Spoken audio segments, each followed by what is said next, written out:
In a small village, a boy wearing a cape and holding a stick declares with complete seriousness that he is a wizard. A girl eagerly joins the game, challenging him by claiming she is a monster that eats wizards. Without hesitation, the boy prepares to cast his spell. He takes a deep breath, concentrating all his imaginary energy. The wooden stick, and then fully committed to the role, swings it for real and hits the girl on the head. Furious, the girl protests that he actually hit her, with the flawless logic only a child can possess. He replies that monsters are supposed to lose to wizards. The childish argument continues until the girl demands to be a wizard too, but the boy stubbornly refuses. An old man watches them from a distance with an amused smile. The children call him Grandpa Rabbis. He approaches with two other villagers, commenting on how much energy the little ones have so early in the morning. Young Tyron, full of excitement, asks Rabbis what it takes to become a wizard, but his friend interrupts, insisting that it is not something you can achieve just by wishing for it.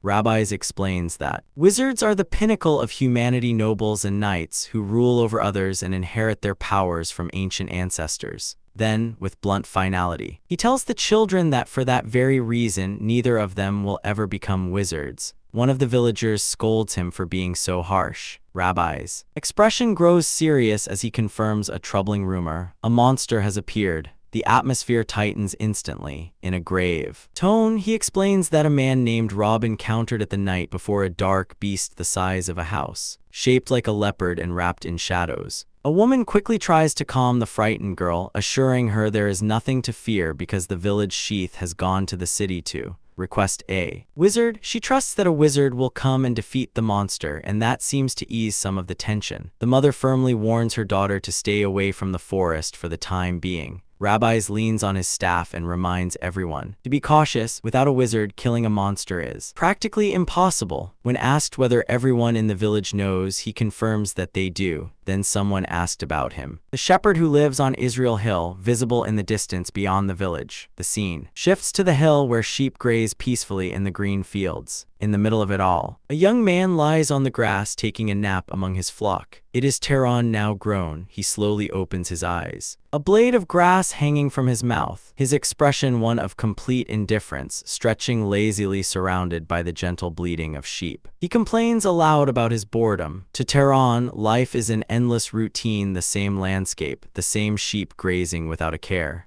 The same day repeating over and over on his small, isolated farm. Nothing ever changes. He even thinks that if things continue this way, he might forget how to speak from lack of company. A voice suddenly breaks his thoughts, calling him a pathetic brat. It is Rabbis who has climbed the hill to scold him for loafing around before sunset. Without even looking at him, Taron tells him to move because he is blocking the sun. Offended, Rabbis mutters about his lack of manners and asks if he is still holding a grudge over that incident in the past. Taron repeats his words as if he does not remember. With irritation, Rabbis reminds him of the time after Taron's mother died. When Rabbis tried to claim the sheep as shared property, Taron stands up and makes it clear that he is not generous enough to share his mother's inheritance. They are not close, he says, so if Rabbis has something to say, he should say it and leave. Rabbis flares up, calling him a brat. Taron's cold, defiant stare stops him short. Intimidated, Rabbis abruptly changes the subject and tells him about the monster. Taron turns slightly surprised, gently stroking one of his sheep as Rabbis explains that it is a leopard the size of a house and that he is just finished warning the villagers. Taron calmly remarks that it sounds serious. Rabbis, unsettled by his lack of fear, asks if he is not worried since he is likely the nearest target. He warns him to be careful and repeats that the chief has gone to fetch a wizard. Taron simply sits with his back turned. Rabbis claims he came because he was worried about him, but Taron dryly calls him out, asking why he will not admit that he is really worried about the sheep instead.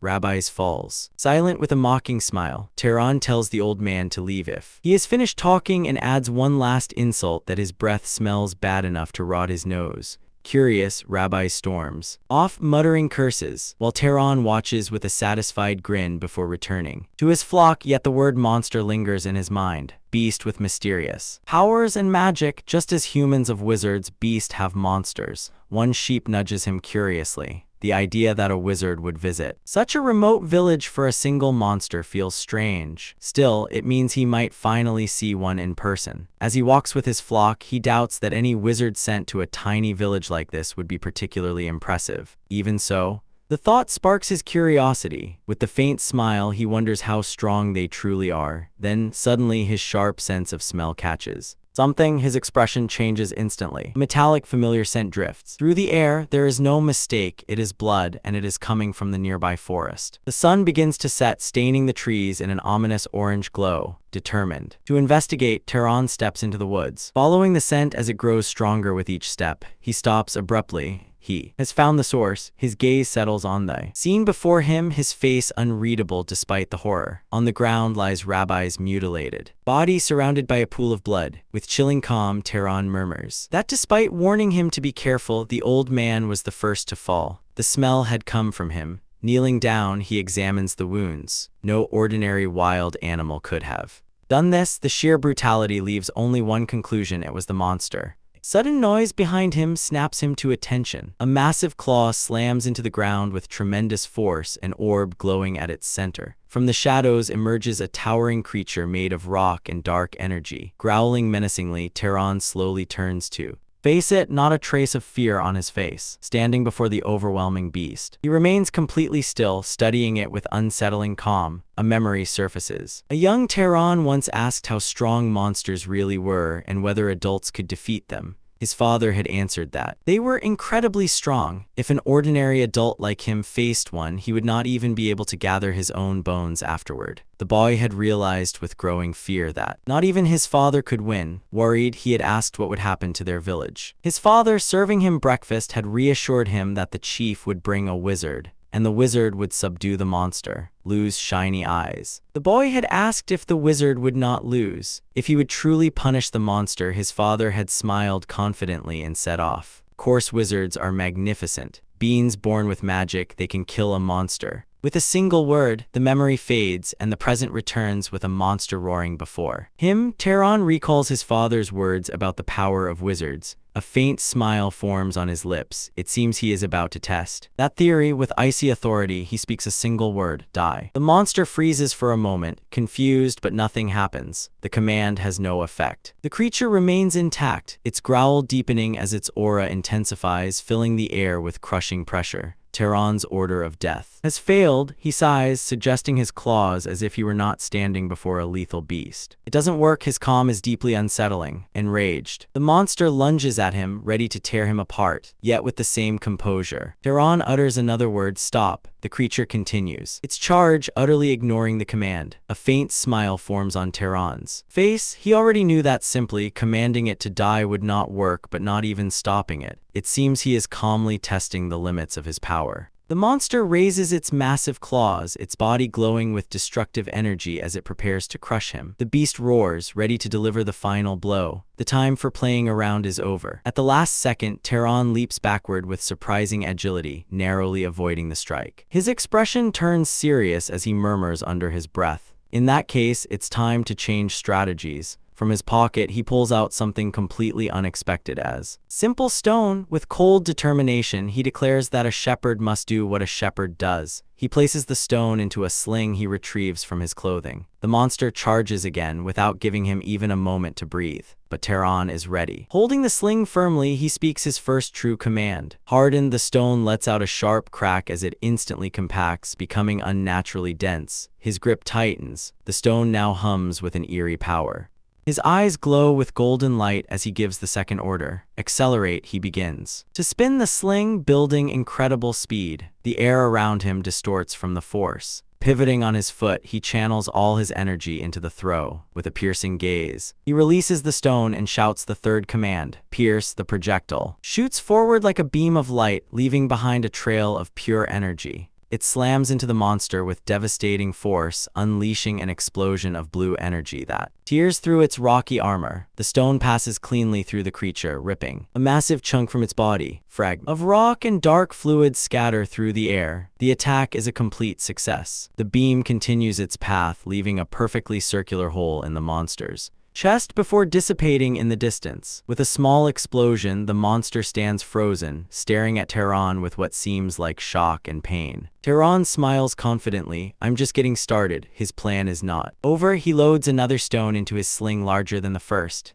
The monster, gravely wounded, can barely remain standing. Tehran releases the second projectile and it strikes directly into the creature's skull. The impact is so brutal that its head explodes into pieces. It is finished. Tehran watches as the decapitated body collapses heavily to the ground, yet his face shows no triumph. Only clinical analysis. He notes to himself that this is the first time he has used his power against a monster.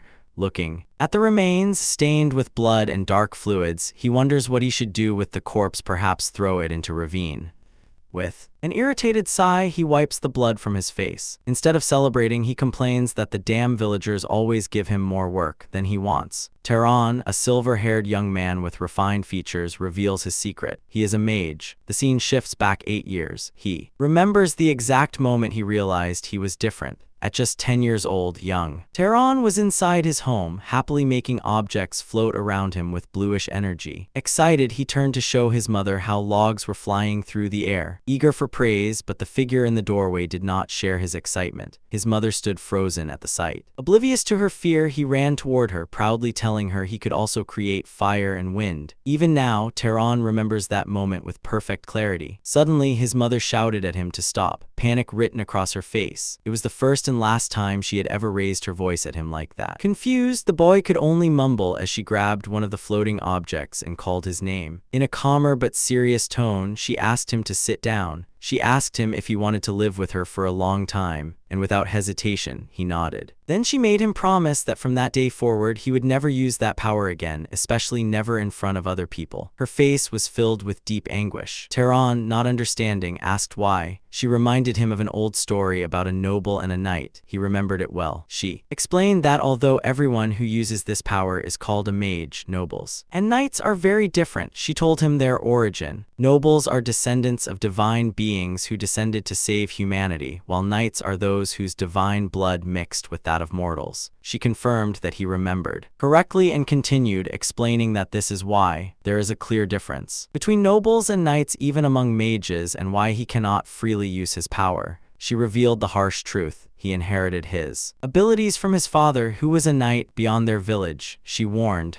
there are cruel nobles who treat knights like slaves. That is why he must always remember one fundamental rule. No one can know that you are a mage. With eyes full of worry, she asked him one last time to promise. 8 years have passed since that day. They act in the present, and adult Tehran stands by his window. He has kept the promise to his mother all this time. As he pulls the curtain aside, he reaffirms his decision. The promise will not be broken. He has no desire to reveal himself as a mage, nor any intention of leaving the mountain where he lives. His gaze is firm. He is determined to maintain his quiet, hidden life. Suddenly, the calm shatters. Someone pounds violently on his door, shouting his name and demanding that he come outside. With clear annoyance, Tehran opens the door, ready to confront whoever is causing the commotion. A group of villagers waits outside. At the front stands a large, rough-looking man glaring at him without the slightest concern. Tehran yawns in his face before asking, "What is going on?" Facing them calmly, he summarizes their accusation in a way that only enjays them further. "So you're saying I killed rabbis?" The leader grabs him by the clothes, calling him shameless. He accuses Tehran of injuring the old man and abandoning him to be eaten by monsters. Tehran remains silent, not reacting to the serious charge. When he finally speaks, it is not to defend himself. With absolute coldness, he tells them he understands why they want to blame him. The group is stunned.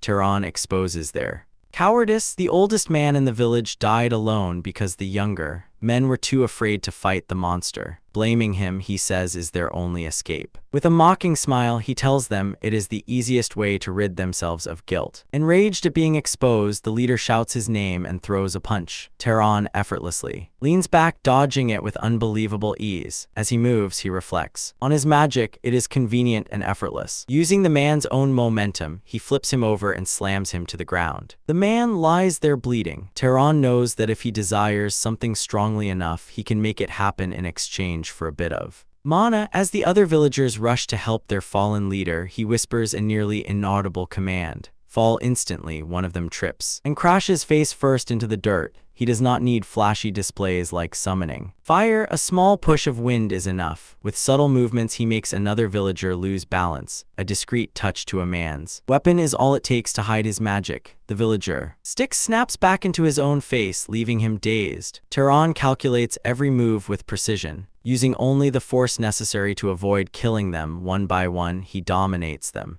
He moves among them like a shadow, neutralizing each man with precise strikes and fluid motions. Their weapons are useless against him. Within moments, the last villager collapses to the ground. This is how he has kept his secret for 8 long years. Standing among the unconscious bodies, Tamer dusts off his hands. Once again, he has hidden his identity as a mage.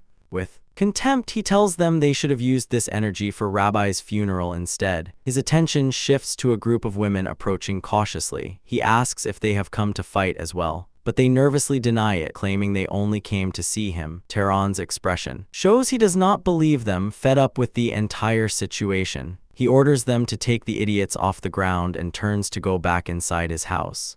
As he steps inside, he already anticipates the trouble that this incident will surely bring. He knows the village will use this incident as an excuse to cheat him the next time he goes down a trade, but he does not care. With a confident smile, he decides that if it comes to that, he will simply beat them until he gets a fair deal. Just when he thinks he has taught them enough of a lesson to keep them from returning, loud knocking echoes at his door again. He turns toward it in disbelief, thinking they must be insane to come back so soon. But these knocks are different, firm and measured, nothing like the chaotic pounding of an angry mob. He swings the door open, shouting who it is and ready to confront anyone, only to stop short. Standing at the threshold is not a villager, but an imposing man with scars across his face and the clothes of a traveler. The stranger, gray-haired with a short beard, politely apologizes, saying he only came to ask a favor and seems to have arrived at a bad time. Tamer is momentarily speechless, surprised by the unexpected visitor. He wonders if the man is merely a traveler. Regaining his composure, Tamer apologizes as well, explaining that he just had someone want a guest. Internally, he reflects that his mother taught him to be polite, but he has never had reason to treat anyone from the village kindly, so the situation feels unfamiliar. The presence of an armed traveler carrying a sword in such a quiet, isolated place immediately raises his suspicion.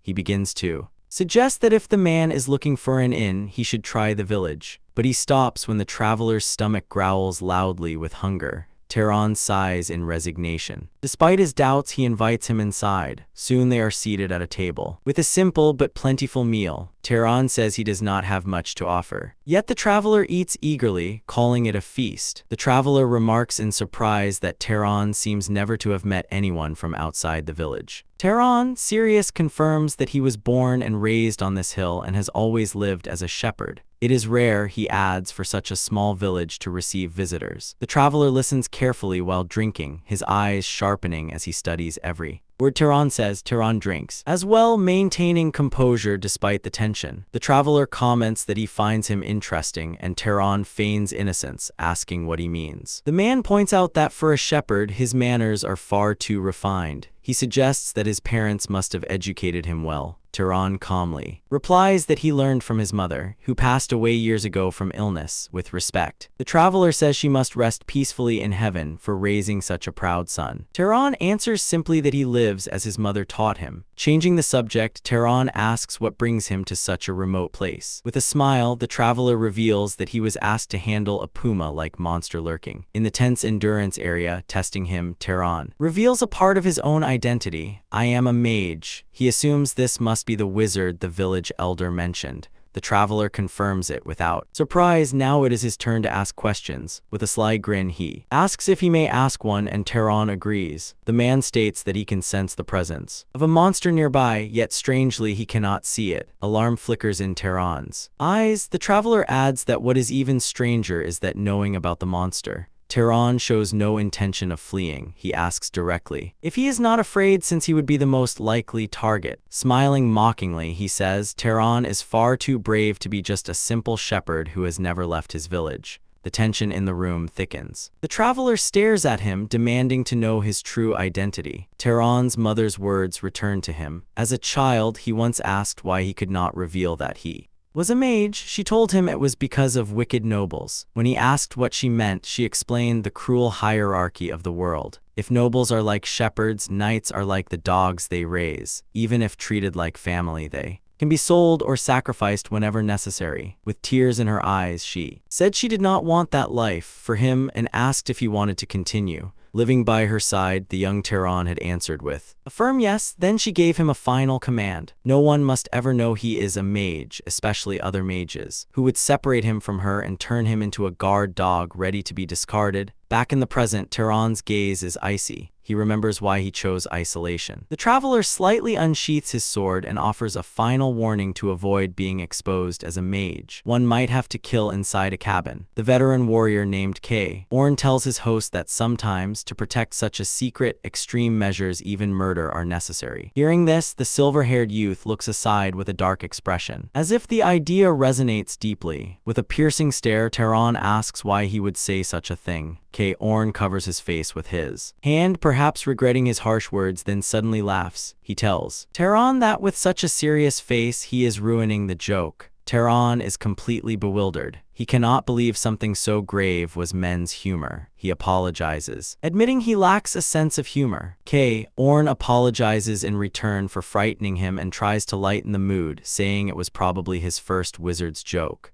Realizing they have not formally introduced themselves, K. Orn extends his hand with a friendly smile. They shake hands, and Tehran finally introduces himself as Tehran, a shepherd. As they continue shaking hands, he casually adds that he is just hibernating. Later during dinner, K. Orn reveals that he is 75 years old. Tehran is shocked, saying he does not look at all. K. Orn explains that mages age more slowly and live longer. Then, curious, he asks Tehran how he ended up wandering. Tehran, still pretending to be an 80-year-old, spins an elaborate tale, claiming he spent 60 years serving the house of Arabian and now only wishes to travel. K. Orn smiles and says that desire sounds romantic. Tehran smiles enigmatically, keeping up the facade. Both men enjoy the simple pleasure of conversation, something neither has experienced in a long time. The hours pass quickly, and through the window they see the sun setting. Tehran is surprised at how fast the evening went. Seeing the time, K. Orn stands, announcing he must leave. To pay for the meal, he places several silver coins of Arabian on the table, explaining they are of the highest purity and more than enough. Tehran accepts and wishes him luck on his hunt, but K. Orn tells him not to save her well, as if they will never meet again. With a playful smile, he says he might return to mooch another meal or two before departing. Morning sunlight later washes over the land, marking the end of their meeting and the start of a new day. Back in the fields, Tehran tends to his sheep grazing peacefully. With a small smile, he gives a simple order for them to gather. The sheep lift their heads at the sound of his voice and obediently cluster around him. As he cares for them, he reflects on the encounter. It was the first time he had met another mage, and he cannot remember the last time he spoke so comfortably with someone. Stroking one of his sheep, he thinks about the calm joy in Korn's voice and remembers the times he visited, always arriving with a smile and a small gift. Of all the adults he had known, K. Orn seemed like a good person. He had always believed knights were nothing more than emotionless house dogs used by arrogant nobles. Suddenly his thoughts break and a drop of sweat slides down his forehead as he wonders how Korn's hunt went. Meanwhile, K. Orn walks along the forest path, thinking there should be no magical beast left on his sorry hill. Something feels wrong. He stops and looks around, sensing that the situation is strange. There are clear signs of battle, yet he cannot feel even the faintest trace of a magical beast aura. Approaching a tree marked by a massive impact, he wonders if the beast has already been hunted. If that is the case, who killed it? He wonders, asking himself if his client might have assigned the mission to another mage instead of him. He exhales slowly, deciding that in the end, it's a relief. As long as someone dealt with the beast and the place is safe, that's what truly matters. But at that very moment, his instincts flare violently. Something is terribly wrong. He spins around, reacting to a presence he has just sensed. From the undergrowth, a gigantic monstrous claw with a glowing eye emerges from the darkness. The creature reveals its horrific form. A massive lump of stitched, rotting beast parts, its jaws crammed with jagged fangs, its entire appearance grotesque and unnatural. K. Orn freezes as he recognizes the abomination. It is a corpse puppet made from the remains of a magical beast. Horror spreads across his face as he wonders who in The world could create something so vile. The corpse puppet gives him no time to think and lashes out with a brutal swipe of its claw. Orn reacts just in time, dodging as the blow smashes violently into the ground. Even as he evades, he analyzes the situation. If the mana of a dead magical beast is not properly dispersed, it turns into a corpse puppet. No mage who hunts such creatures would ignore such a basic rule. Without wasting another second, Orn leaps into the air, preparing a direct counterattack against the monstrosity. He is certain a mage killed the original beast, yet he cannot understand why they would allow it to become a corpse puppet. He dismisses the idea of a novice, since no inexperienced knight could have defeated a beast of this level in the first place. Only one possibility remains: the one responsible must have had another purpose in mind when creating this abomination, but there is no time to dwell on it. Whatever the reason, Orn decides he must end it now, channeling his power. His sword ignites with crackling energy, and he unleashes a powerful bolt of magic straight at the monster. The attack strikes cleanly, yet to his shock, the creature receives it without flinching. His magic has been completely nullified. Realization dawns on him. The beast mana far surpasses his own. Suddenly, the creature dissolves into a dark mist, vanishing from sight, grinding his teeth.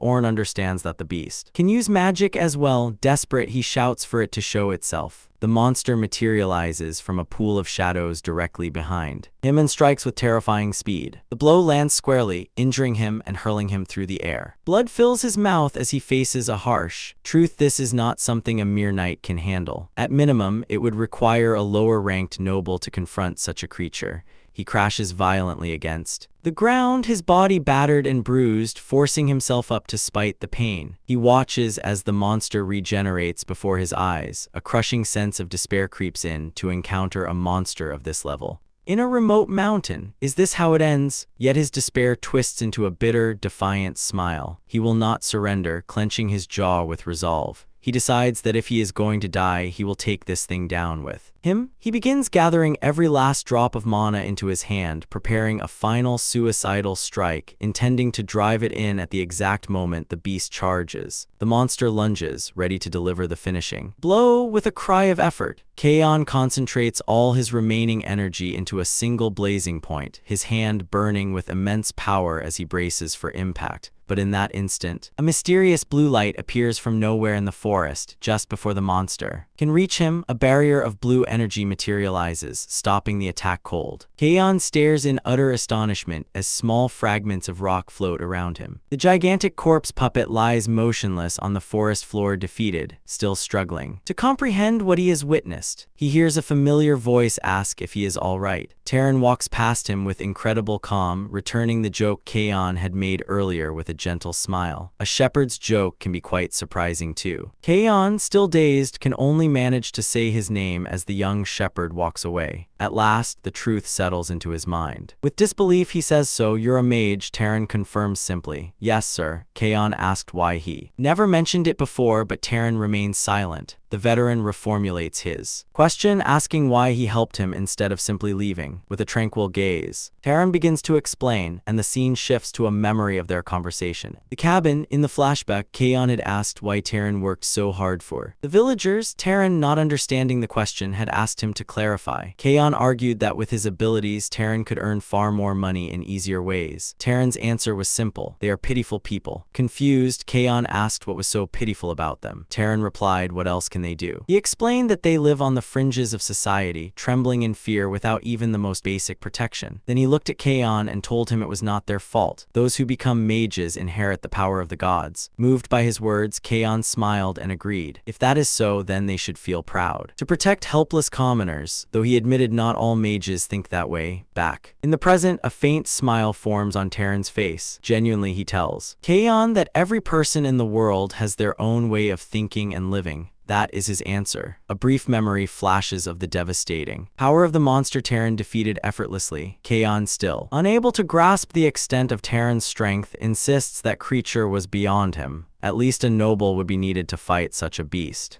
He orders Taran to inform the village chief so they can evacuate, offering to hold the defensive line and himself unaware that Taran has already resolved the situation. A memory of his earlier desperation crosses his mind. He had spoken bravely, but inside he did not know how long he could have lasted. Taran simply replies, "It's fine," confused. Kaon asked what he means. As a rock infused with magic levitates nearby, Taran adds that if that last attack worked, they will be fine. Kaon does not understand what he is saying. Then the truth strikes him. His voice trembling, he asked if what Taran just did was not even his full power, unable to process that a young mage hidden in the mountains could hunt a corpse puppet. In a moment of clarity, the battle-hardened knight realizes this was no simple encounter with a country boy in a rural village, nor reckless bravado from a runaway noble youth. No, this was something entirely different. Kaon does not fully comprehend it yet, but he may be witnessing the beginning of the story of a mage who will turn the world upside down. Meanwhile, with a confident smile, Taran admits to himself that he too has been curious about discovering his own limits. In the forest, a gigantic, corrupted specter rises.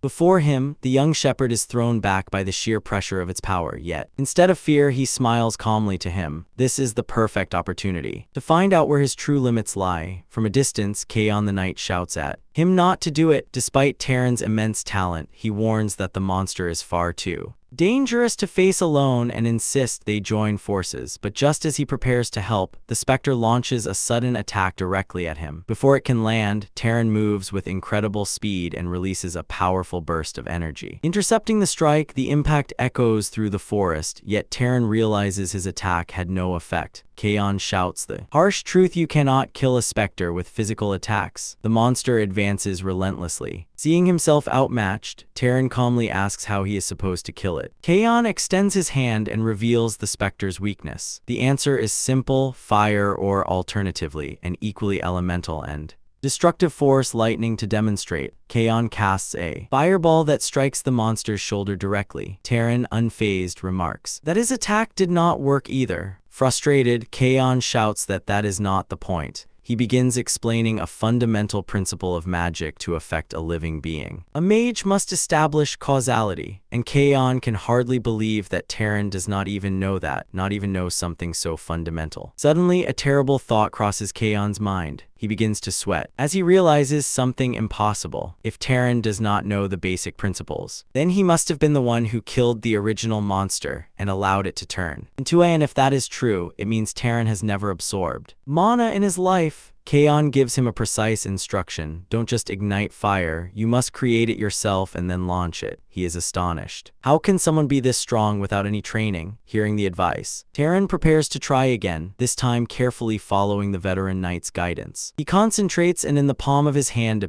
crackling flame appears out of nothing. Kaon watches closely. Creating fire may be simple for a mage, but controlling it requires entirely different training. Yet to his disbelief, Taran does it instantly. With a single motion, he shapes a massive vortex of fire, demonstrating a level of control that should take years to master. Taran plants his feet firmly on the ground, preparing to release everything he has. Then he unleashes hell. A torrent of flames bursts from his hand and races toward the monster. The attack strikes true, engulfing the specter's glowing eye in a sea of fire. Within seconds, the creature is consumed, twisting and writhing as its body begins to disintegrate. Seeing victory within reach, Kaon shouts one final warning: Taran must stay focused and keep pouring mana into the flames so they do not fade. You have to burn it all, Kaon yells. Taran remains concentrated, feeding the inferno. With his power, it is gazed steady and determined as the fire devours every last trace of the specter. The roaring vortex blazes with overwhelming intensity, reducing the monster to ashes. When the flames finally die down, silence returns to the forest. Kaon looks up at the sky in disbelief. They did it, they won. Still trying to process what he has witnessed, he thinks to himself that this specter was absurdly powerful, one that would normally require a noble class mage to defeat, and yet this young man, this mountain shepherd, destroyed it, standing among the charred remains. Taran wonders quietly if it is truly over. Kaon, still stunned, warns him that if he does not want the specter to regenerate, he must absorb the remaining mana. Taran, unsure how, simply asks what he should do. The instruction is simple. Imagine draining something into yourself. Ready to try, Taran closes his eyes and focuses. Immediately, the specter's residual green energy begins to flow from the corpse. The mana is drawn towards Taran's hand, swirling into an orb of pure power. His eyes snap open now, glowing with an intense green light as the energy pours into him. His entire body shines from within, as though every fiber of his being is being overloaded with newly acquired power. The sensation is so overwhelming that his eyes widen. From its sheer intensity, Kaon tells him he will feel a kind of pleasure, though he himself can hardly believe what he is witnessing. Amazed, he asks if this is truly Taran's first time absorbing mana. Taran calmly confirms that it is. The knight reflects normally. Mana grows slowly with age after one's first awakening. The fastest way to grow is by killing monsters and absorbing their power. But this is Taran's first time, yet he was already capable of wielding magic at that level. That can mean only one thing. It is innate potential exists in an entirely different league. Kaon stares at his own hand, realizing the enormous implications of what he has seen. This young man is no simple shepherd. Finally, Kaon addresses him by name. Taran responds, waiting with a new tone of respect. Kaon apologizes for having been rude, then he asks a question that changes everything. May I ask which house you belong to? Taran, not fully understanding, simply says Kaon's name. Instead of answering, he points to the blood dripping from Kaon's wounded arm, reminding him that he is injured. Snapped out of his thoughts, Kaon accepts Taran's help back to the cabin. Safe inside, Taran bandages Kaon's arm. The knight remains silent, lost in thoughts of the impossible power he has just witnessed. As Taran serves dinner, Kaon apologizes again, saying it was rude to make someone so esteemed attend to him. Taran insists he is no one important. He reminds him that he is only a shepherd who does not even know who his father is. With a serious look, he asks Kaon to stop. Seeing his expression, Kaon agrees, though curiosity still gnaws at him. He asked why a mage so powerful would live as a simple shepherd, saying it does not seem like a life meant for him. Taran reveals the reason. It was his mother's request to promise he made just before she died. She warned him that if it became known he was a mage, the people of the lowlands would use him and then discard him. Hearing this, Kaon simply says that his mother was wise, leaving Taran confused. Taran admits he is surprised. He expected Kaon to call it overprotective, but the knight assures him that she was not entirely wrong. Great power inevitably attracts conflict. As an example, he mentions a great war between noble houses that occurred a little over 20 years ago. A brutal war between House Arabian, which he served, and the great House Sar. He recalls with sorrow that countless people died in that conflict. Of the roughly 3,000 knights of Arabian at the time, more than 900 lost their lives, nearly a third of their forces. With a somber expression, he adds that tragically everyone close to him was part of that third.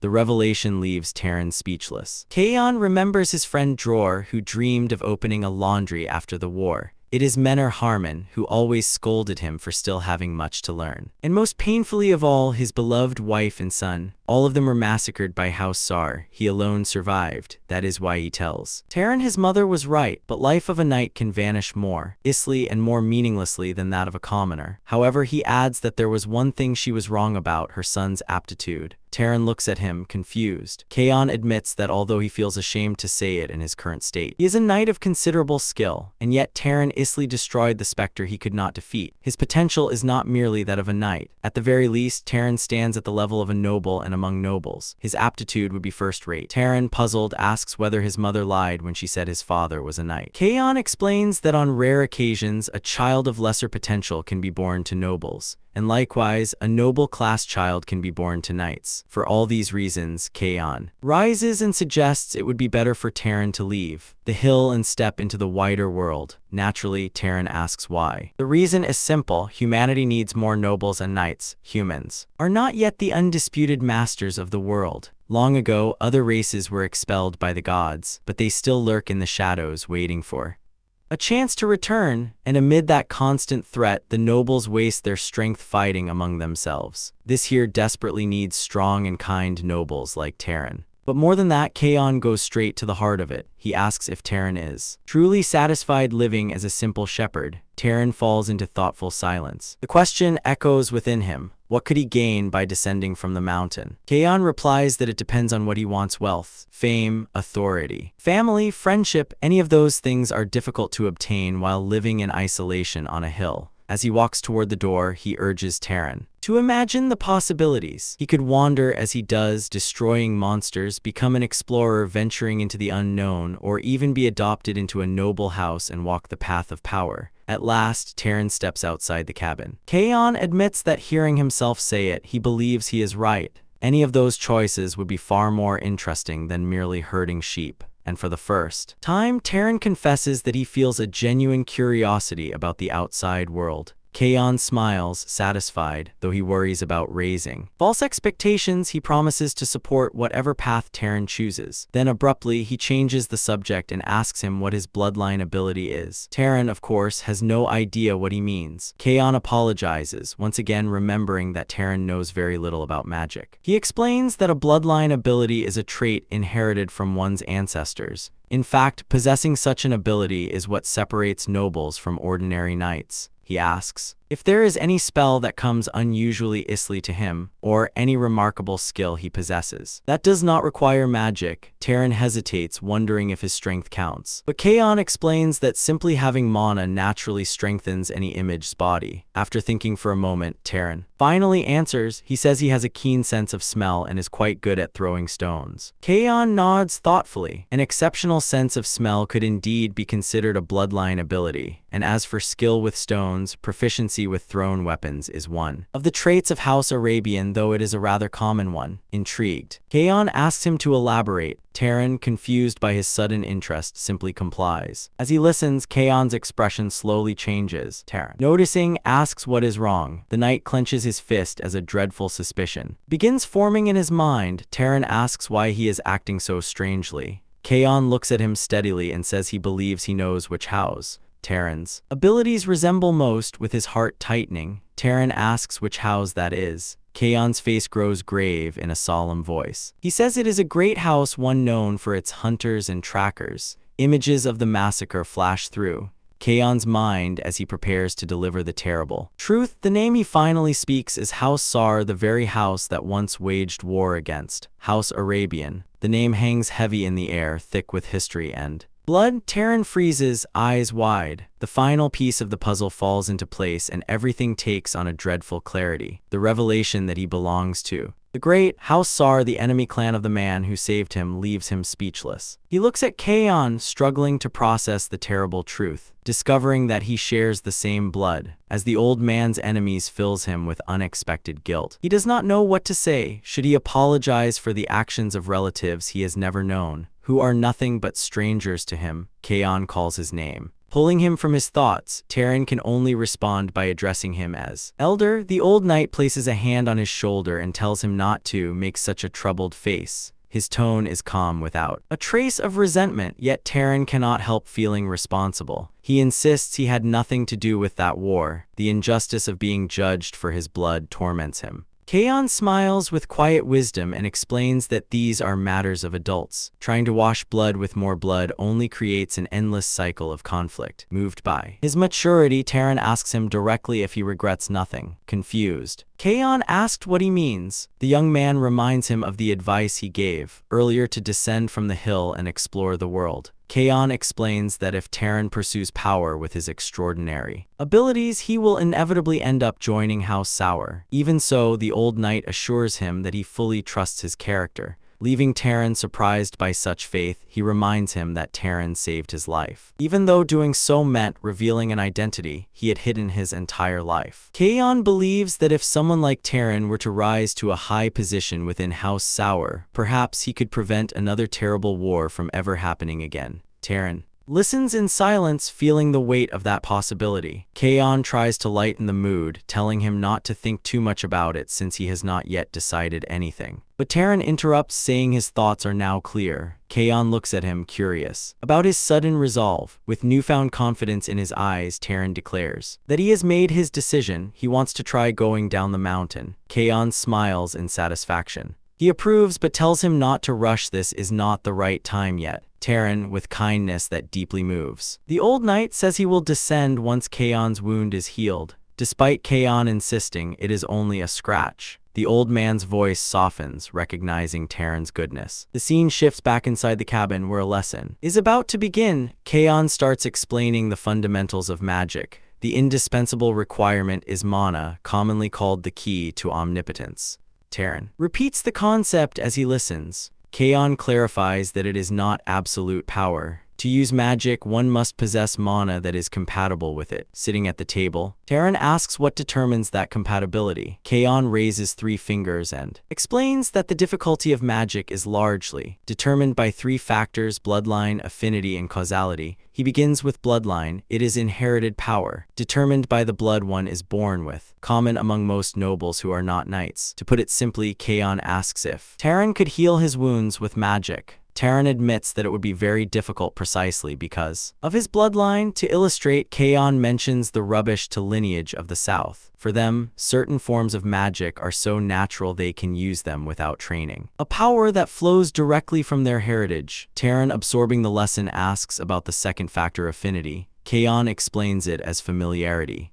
A mage more easily performs actions they are accustomed to. Taran relates this to his own experience, recalling how he created a fireball as though he were throwing a stone. The old knight confirms his reasoning. If he had simply tried to create flames from nothing without that familiarity, he would not have achieved the same speed or power. Finally, Kaon reaches the last and most important concept, causality. He admits it is so complex that even he does not fully understand it. To explain, he presents a scenario. If Taran attempted to kill him directly with mana, he would likely see nothing more than a faint light. In his head, an ineffective spell, Kaon focuses his mana into a cup on the table, demonstrating the phenomenon caused by the absence of proper causality. The water inside barely bubbles. He explains that when there is no appropriate cause for the desired result, the task becomes extraordinarily difficult. From his seat, Taran reflects for a moment and says he believes he understands. He demonstrates by creating a small flame. If he wanted to kill Kaon, instead of wasting mana wishing for his death, he would need to provide a cause such as creating and launching fire, because it is a more natural chain of action. Kaon rises in amazement at how quickly the young man has grasped such an abstract principle. Jokingly, he says Taran could have been a scholar instead of a mage. Thoughtful, Taran raises another question. If he can control ordinary animals at will, why are magical beasts different? Kaon answers that the difference lies in their mana. The lesson continues outside the window. One of the sheep seems to listen silently to their discussion. Taran sighs, admitting that magic is not easy at all. Kaon agrees, adding that an excellent mage not only uses mana, but understands the principles behind it. An idea crosses Taran's mind. He asks if the Sar bloodline also possesses a special magic.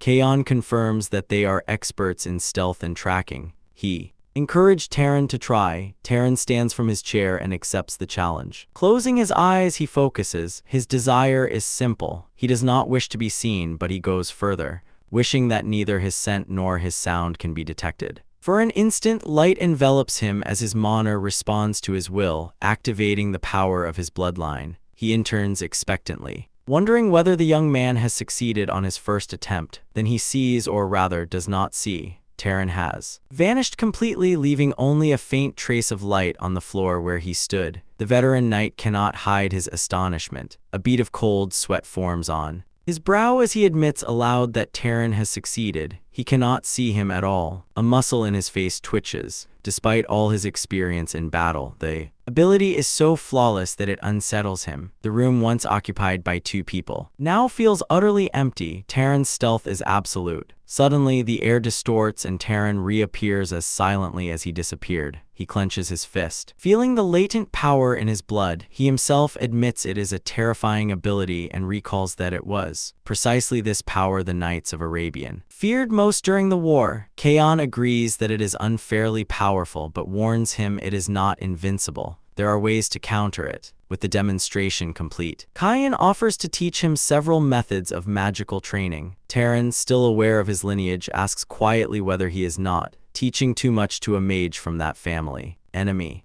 Kaon turns his back on him and reminds him that he not only saved his life but also took care of him. And besides, he had already told him the main reason, placing a hand over his chest and looking at him with unwavering conviction. He repeats it, "I trust your character." To him, that matters more than any past enmity. The scene shifts. Ta has gone down to the village to announce his departure, and the village chief, rabbis, reacts with disbelief and anger. Taran, already equipped for travel, listens impassively to Rabbish shouting. The chief scolds him for leaving without consulting anyone demands to know who will take care of the sheep now, with the coldness the villagers have never seen in him before. Taran tells them that finding a new shepherd is their problem, and what he does with his belongings is none of their concern. Then he gives them an ultimatum. Either they buy the sheep at a fair price or he will release them all and leave, abandoning the village to deal with the consequences. The villagers freeze. One of the men tries to act tough, claiming they can simply catch the sheep themselves, but his voice trembles as he looks to Chief Rabbis for support. Rabbi silences him with a sharp glare. He knows the young shepherd is not joking. He understands that Taran is someone who keeps his word, and provoking him further would gain nothing. At last, the chief gives in. "Fine, I understand," he mutters, handing Taran a heavy pouch of coins. Soon after, Taran and Kaon walk away from the village, leaving behind the only life the young man has ever known. The transaction is over. As they travel, Kaor asks whether he wants him to collect the compensation the villagers still owe him for everything they did. Taran refuses, saying he never intended to receive it in the first place. Besides, it was Kaon who captured the magical beast.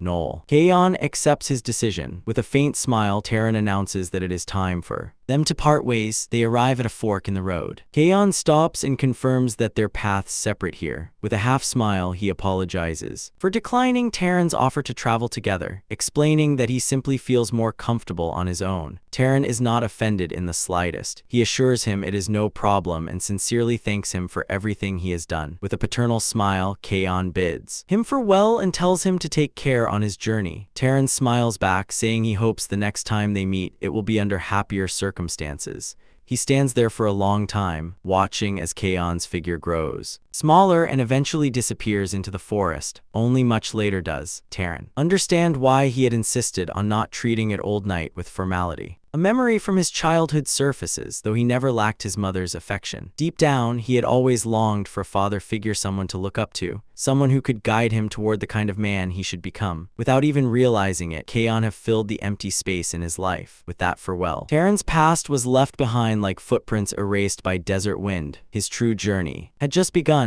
That journey leads him to a desolate wasteland of rocky, cracked canyon where only the whistling wind keeps him company. Wearing a new cloak and carrying his pack on his back, Taran moves forward alone through the vast desert. The wind blows fiercely, but he continues on, adjusting his hood as he explores the new world opening before him. Suddenly, he notices movement in the distance. Something has caught his eye. On the horizon, he sees a group of hooded figures. He assumes they might be merchants traveling between villages. Good, he thinks, a perfect opportunity. He decides to approach them, intending only to ask for directions to the nearest city. The leader of the group, a man with an eye patch, asked who he is. Taran politely replies that he is a lone traveler searching for the closest city. The man tells him that if he follows the road they came from, he will reach a city called Muri. Seemingly satisfied, Taran thanks them and turns to continue on his way, passing beside their wagon. But just as he is about to leave, a voice stops him. One of the men blocks his path with a threatening smile and asks if he plans to walk away so easily. After receiving information, confusion flickers across Taran's face. It is gay as hardens as he asks what else he is supposed to do. The man answers with twisted logic. If he receives something, you must give something in return. In an instant, the fucade collapses. The men draw their swords and surround him, demanding that he hand over his heavy backpack. For behind him, one confirms it with a malicious laugh. The leader smirks arrogantly and calls it foolishness, reminding Taran that they are in a wasteland where no one would question a death.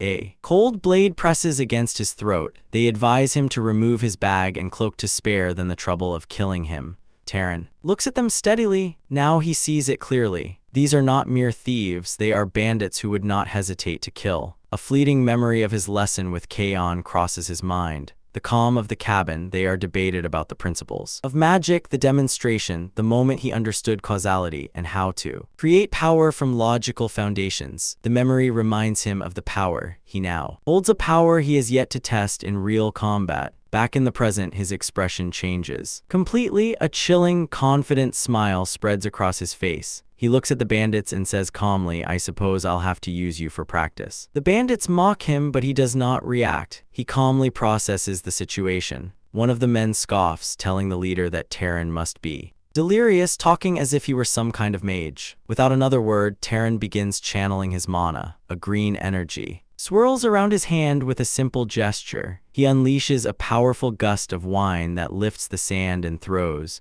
the bandits off balance as they struggle to remain standing. Taran reflects on his technique. It is far more efficient to shape the existing wine than to create it from nothing. Consuming far less mana, the bandits lie scattered on the ground, groaning in shock at the force he has unleashed. They cannot believe such power, but Taran is not finished. He takes out a small vial of water and prepares his next spell. The liquid rises from the flask and instantly freezes in mid-air, forming a sharp icicle. Soon multiple shards of ice float around him, ready to be launched. Taran extends his hand toward his enemies. One of the bandits stares at him in pure terror. Realizing too late the danger they are in, without hesitation, Taran releases the icy projectiles. They pierce one of the bandits with lethal speed as he observes the spell's effect. Taran notes that it would be more useful near a large water source, yet concludes that launching them like stones is faster and more powerful. Seeing this overwhelming display, the leader drops to his knees and begs for mercy. He finally understands he has crossed a true mage. The remaining bandits fall to their knees as well, pleading for their lives and offering everything they possess. Taran looks at them with a cold smile. He steps forward decisively, ignoring their pleas with a single stomp of his foot.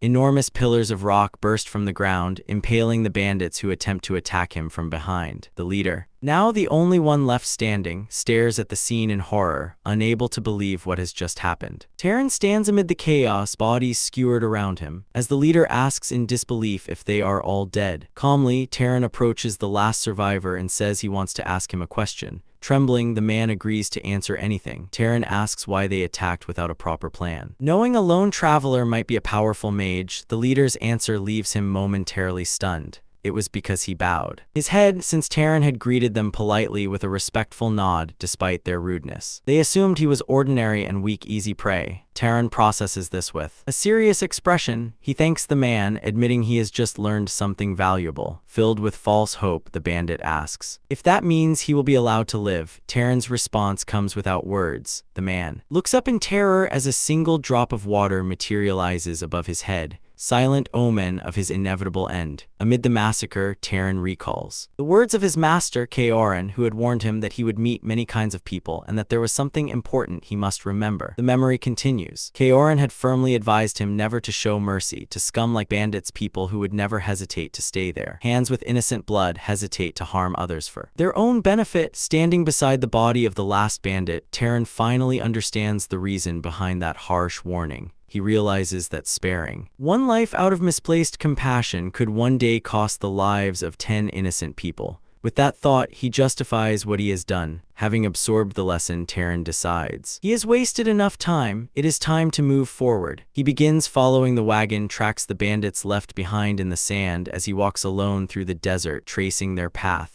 An unavoidable thought crosses his mind. I've killed people. The raw reality of his actions finally strikes him. A sting of guilt pierces his chest, but he quickly suppresses it by recalling Kaoran's warning once more. People who rob and kill for their own gain without hesitation would attack other innocents again and again, clinging to his master's teachings. The turmoil in Taran's heart slowly settles. His resolve grows stronger, continuing along the trail. He eventually leaves the desert behind and arrives at a new world, lush, green, and vibrant. For the first time in his life, Taran sees a city. His face fills with awe and wonder at the sight. In the distance stands a great castle surrounded by countless buildings. He has reached the small city of Murim. As he steps inside, he finds himself surrounded by people for the first time in a long while. The noise and constant movement overwhelm him. He watches the crowds in amazement, stunned by the sheer number of people gathered in one place. He has never seen anything like it. The architecture captures his attention as well. The towering stone buildings are imposing and completely different from the simple structures of the village where he grew up, walking through the marketplace. Taran truly feels that he has entered another world entirely. He approaches a fruit stall to ask for directions. The vendor greets him warmly, assuming he is a customer. Taran clarifies that he is not there to buy, only to ask a question. He remembers another piece of advice from Kaon: whenever he needs a place to rest in a city, he should always look for an inn. Upon hearing that Taran does not intend to purchase anything, the vendor's expression darkens. He snaps at him and tells him to leave. Taran stands there, confused by the man's rudeness. He wonders if there is some unspoken rule in cities that one must buy something before asking questions. Not wanting trouble, he decides to follow the flow and asks the price of some apples. To Tupaki, the vendor replies. When Taran pulls out a different coin, the vendor realizes he is a foreigner and explains that dupit is the local currency, though it does not matter if he pays with something else. Understanding how things work now, Taran pays for the fruit and asks about an inn. This time, the vendor's attitude changes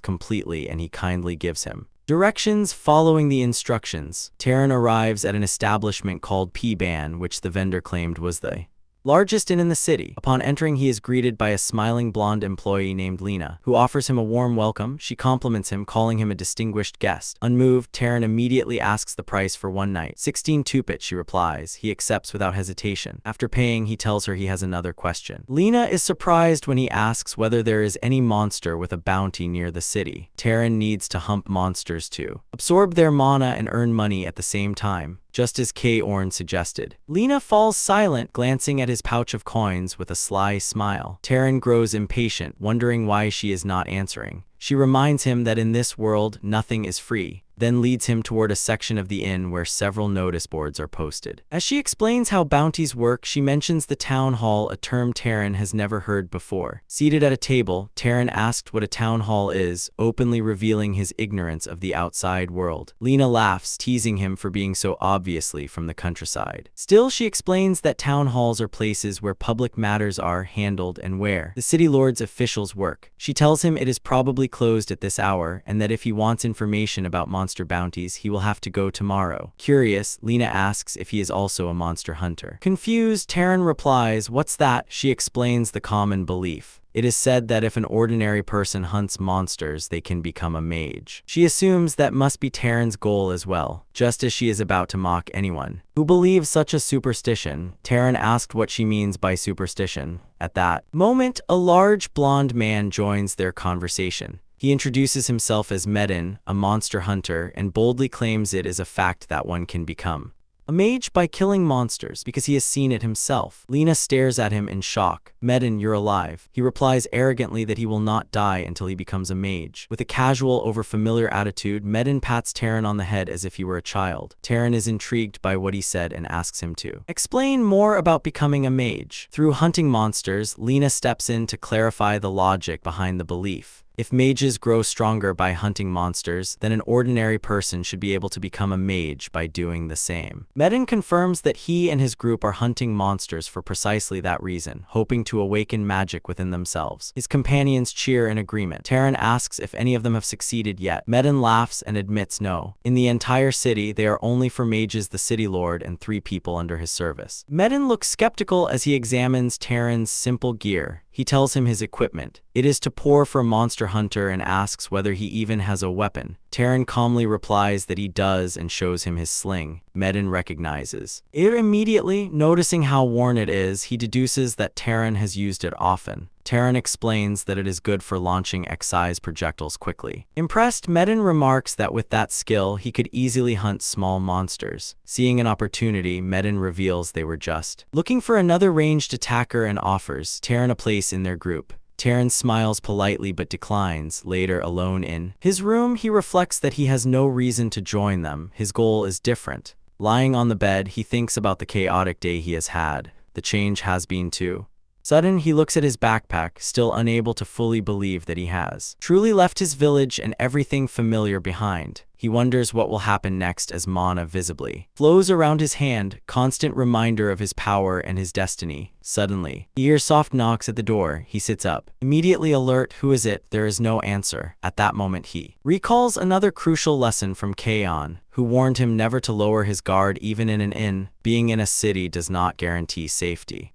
The final warning of his master echoes clearly in his mind: never let your guard down. With that in mind, Taran prepares for the worst. As the door slowly begins to open, a sphere of mana forms in his hand, ready to strike. He appears cautiously. Through the narrow opening, his expression tightens in surprise. To his astonishment, it is Lena. She steps inside with a playful smile and asked if he was sleeping. She tells him she thought the room might be cold, so she came to keep him warm. Taran stares at her, utterly confused. She loosens the ribbon at her collar with a suggestive look while he asks what she means, genuinely not understanding her intention. Standing in front of him, Lena repeats his words in disbelief when he calmly confirms what she heard. She makes a direct offer, saying she will do whatever he wants for a little money. Taran cuts her off, asking what would happen if there were nothing he desired. Lena steps closer, touching his chest confidently. She insists he should not lie, claiming she can see desire on his face. In response, Taran's expression transforms into one of absolute surrender, to like a statue of Buddha, completely devoid of emotion or longing. His strange reaction leaves Lena in total shock, unable to comprehend such complete indifference. At that moment, a vivid memory of his master, Kaon, floods Taran's mind. He sees his men are shouting a desperate warning: don't do it. The memory continues, showing Kaon cautioning a younger Taran to always be careful with inservents and prostitutes. Kaon had explained that even if they themselves possessed resistance to diseases, they could still carry illness and pass it on to others people. It had been a warning not to be carried away by desire and end up regretting it. Back in the present, Lena walks back upstairs, clearly frustrated.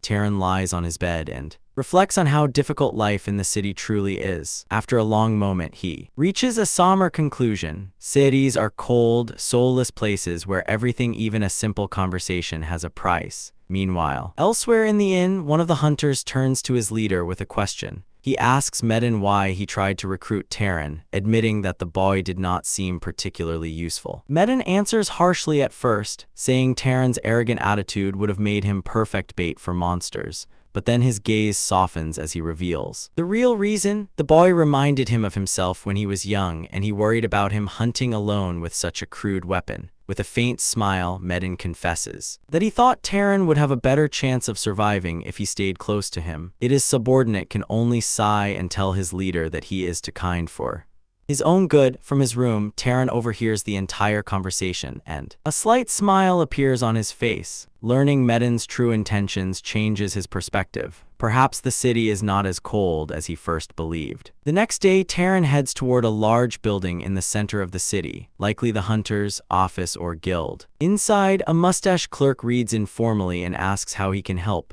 The man asks whether he is an official. Taran responds with a rhetorical question, challenging him to guess. Finally, he states his purpose simply: I came to hunt monsters. The clerk repeats the word monsters in surprise. Once again, his master's words echo in Taran's mind. He remembers Khan warning him that the world would not be kind. The world has no obligation to treat anyone well. If he wants to be treated with respect, the method is simple: reveal that you are a mage. Then, ordinary people will bow their heads before you out of respect or fear. Following that philosophy, Taran hands the clerk a document bearing a distinctive seal. Ready to test the theory, the clerk gives him a bounty sheet and tells him dismissively to look it over and return it. Taran accepts it silently, ignoring the man's tone. Studying the drawing, he asks whether it is a monster or merely a crow. The clerk replies sarcastically, asking if it looks like a cat. Then he gives an important warning. If Taran kills a monster, he must bring the corpse back to the city. If a mage does not disperse the mana, the body will transform into a dangerous vector. According to city law, abandoning a monster's corpse is punishable by execution. Taran meets his gaze calmly and replies, I know. A painful memory flashes through his mana monster specter. He understands very well what happens when that mistake is made, and he has no intention of repeating it. He then asks why the knights do not handle monster hunting themselves. The clerk scoffs, implying that knights have more important duties.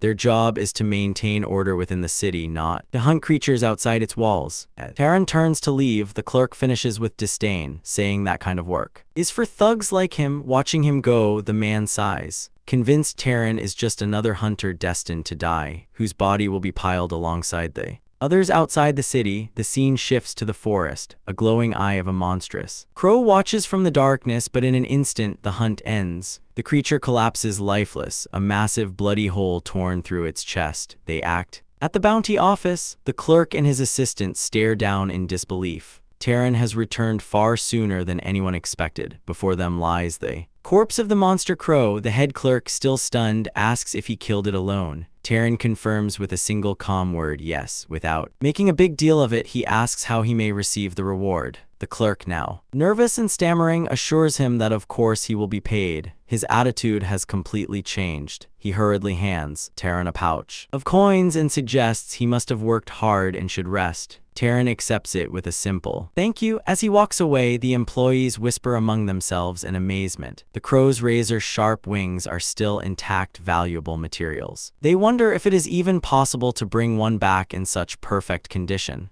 The chief clerk notices Taran lingering near the exit and asked why he is still there, assuming he was leaving. The arrogance from earlier is gone. Taran turns and asks a question that leaves them speechless. Are there any other monsters worth hunting? The clerk can only mutter in disbelief. He cannot comprehend how, after such a feat, Taran still has the strength to continue. Later, back at the inn, a table is covered with the most expensive dishes. On the menu, ham, cheese, stew, and mugs of honey mead. Lena serves him with the look of astonishment. She admits she never imagined someone like him could defeat 30 monsters in just 3 days. As Taran eats contentedly, she adds that he must have earned a great deal of money. He continues enjoying his well-deserved feast without reacting. Then he suddenly pauses, his expression turning serious. He corrects her, explaining that money is not his true goal. What he seeks is the monster's mana. Images flash of him absorbing their energy, confirming how much stronger he has become. He reflects that his mana has multiplied several times since the day he met his master, Kaon, yet he can also sense a limit. To grow stronger, he cannot rely solely on weak monsters forever. Lena listens, confused by his talk of mana, unable to understand what he means. At that moment, the cook and another man approach, astonished by the amount of food that has vanished. The cook asks in disbelief if Taran ate it all alone. He comments that despite being thin, he eats an incredible amount. Still, he is happy that Taran enjoyed the meal, as it had been a long time since he prepared it. Taran replies that it was delicious, and the cook promises to make it even better next time. The pleasant atmosphere shatters in an instant when a rough hand grabs Taran's shoulder. It is Midden's subordinates. They gather around his table with threatening smiles, asking if he is enjoying such a fine meal all by himself. One leans in, calling him a skinny rut, saying he has heard that Taran has been earning quite a bit lately. Just as he is about to demand a share, Taran's hand moves with incredible speed and strikes him across the face. The man stumbles backward, shocked by the sudden blow. His companion shouts angrily. Taran looks at them coldly, pressing his palms together as if in prayer, and asks with dry sarcasm whether that was not what they wanted, a little charity. The second hunter, furious, throws a punch straight at Taran's face. Taran stops it effortlessly with one hand. The difference in strength is obvious. A third man joins in, swinging a stool at his head. Taran blocks it just as easily, not even rising from his seat. With a simple squeeze, he presses a vital point on the attacker's head, causing the man to break into a cold sweat from pain, then lightly shoves him away. The man flies back and crashes to the floor, completely defeated.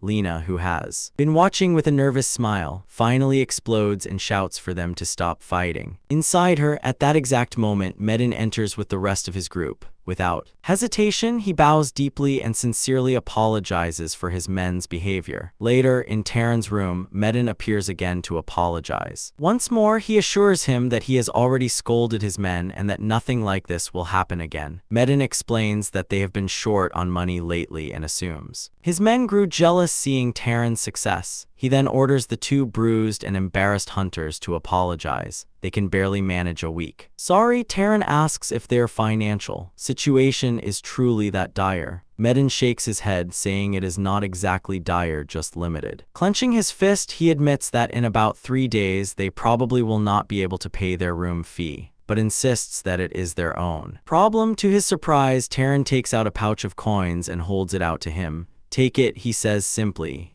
Medden stared at the pouch of coins in stunned silence and asked why. Taran explained calmly that it was payment for the kindness Medden had shown him before when he had worried about him and tried to recruit him into his group. Completely bewildered, Medden asked, "How did you know that?" Taran gave a faint smile and replied that in this world, nothing is free. In exchange for the money, he wanted only one thing: information. Medden's face lit up at once. Information was his specialty. With a wide grin, he promised to tell him everything he knew. Time passed. In the city, the hunters continued their routines and life moved on as usual. Taran headed into the forest once more, thinking this might be his final hunt in the city. Medin had given him information about the next city, so it was time to prepare to leave. As he walked, he reflected on their conversation and realized the information had been even more useful than expected, confirming that Medin truly was a good person. Though he lacked Kaon's experience, that very lack of cunning made him pure and kinder. Suddenly, Taran's thoughts were cut short. His eyes widened as he sensed something strange. His sharp senses caught a sharp scent in the air, one he did not like at all. A terrible feeling crept into his chest. Hoping he was wrong, he burst forward at full speed into the forest. Following the trail, he found deep claw marks gouged into a tree, clear signs of a violent struggle. He stepped into a clearing, bracing himself for the worst. The silence was absolute. Then he saw a man lying lifeless against a tree in a pool of his own blood. Taran recognized him instantly. His mind raced. Isn't this one of Medin's men? Fear began to tighten around him. His face hardened as he took in the grim scene.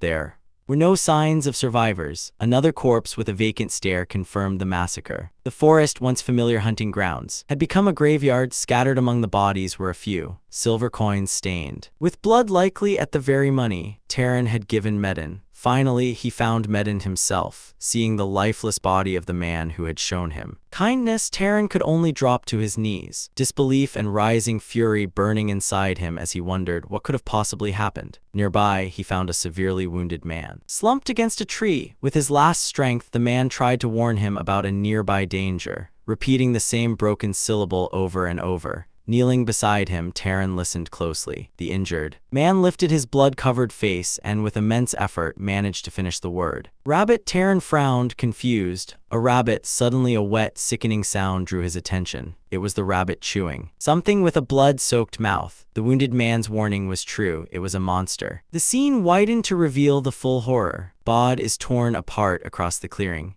Taran understood the magnitude of the threat before him. There stood the cause of all the destruction of Giant, the mono-cleeking rabbit. Its white fur stained red with blood and its crimson eyes glowing with malice. After witnessing the massacre, Taran rose with firm resolve. He could not ignore this beast. Without warning, the monstrous rabbit lunged. Its speed was unbelievable, kicking up dirt and debris in its wake. Taran barely reacted in time, his expression flashing with surprise. It's fast, he thought. He dodged at the last possible second. The rabbit stopped at a distance, watching him. Taran admitted silently that it had almost struck him. Without hesitation, he counterattacked with a swift motion of his hand. He materialized a transparent shield of energy before him, focusing intensely. He spun and launched a blue energy projectile that split into multiple fragments, all hurtling toward the monster.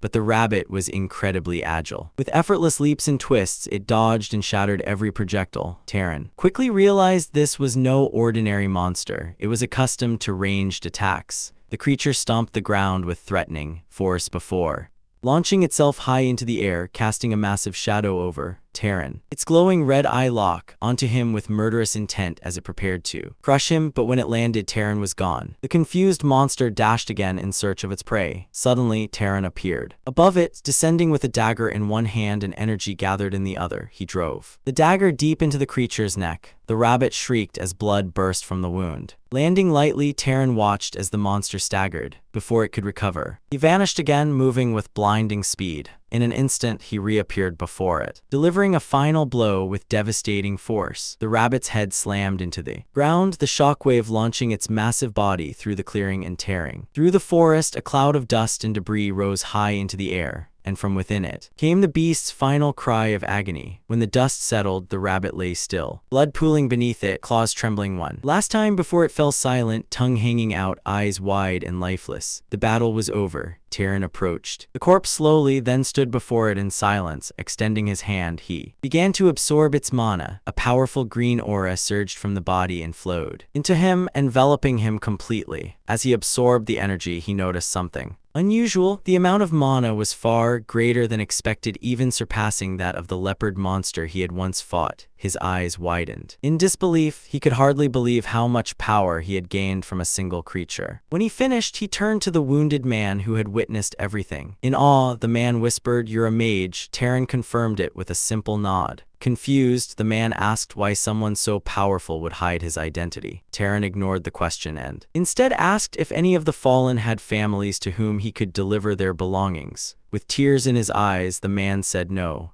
In his final moments, he remembered his leader Medin. The scene shifted to a memory. Medin, smiling, told Taran about a great nearby city called Orm, home to a grand library. Taran, who had seemed uninterested before, asked about it. Medin explained that, according to rumors, it contained thousands of books. He noticed that the mention of books had finally caught Taran's attention, though Taran pretended indifference. Then Medin added something crucial: not just anyone could enter. Intrigued, Taran asked how one might gain access. The answer was simple: entry was reserved exclusively for mages. The memory faded. Back in the present, Taran stood before the freshly dug graves of the fallen hunters. With renewed determination, he declared his decision. He would go to the great city of Orm before leaving. He paused at Medin's grave and softly spoke his name. Medin, I hope you are happy there. With that farewell, he turned away from the makeshift cemetery and began his journey to the city of mages. Time passed and Taran finally arrived at a bustling metropolis. Blending into the crowd, he observed his new surroundings. In his worn traveler's clothes, he felt out of place. The small city of Muri, once large in his eyes, now seemed insignificant compared to Orm. At the city center stood an enormous and majestic castle surrounded by a prosperous and well-organized city. Taran joined the long line waiting to enter through the heavily guarded gates. He had not expected such strict security. Watching the guards inspect every person, he wondered if they were searching for criminals. When his turn finally came, the guard shouted for him to stop. Confused, Taran asked what the problem was. The guard pointed at him with disdain, mocking his dusty, worn clothes and ordering him to clean himself before attempting entry. Taran ignored him. Instead, his gaze shifted upward to an imposing white tower, covered in strange vines rising above the city. That must be the library Medin mentioned. His goal was in sight. The sheer scale of the structure convinced him it could only have been built with magic. He approached the grand, ornate doors guarded by 2 sentries and asked to enter. The guard replied sternly that only mages were allowed inside. Unshaken, Taran answered calmly, I am a mage. The guard was speechless.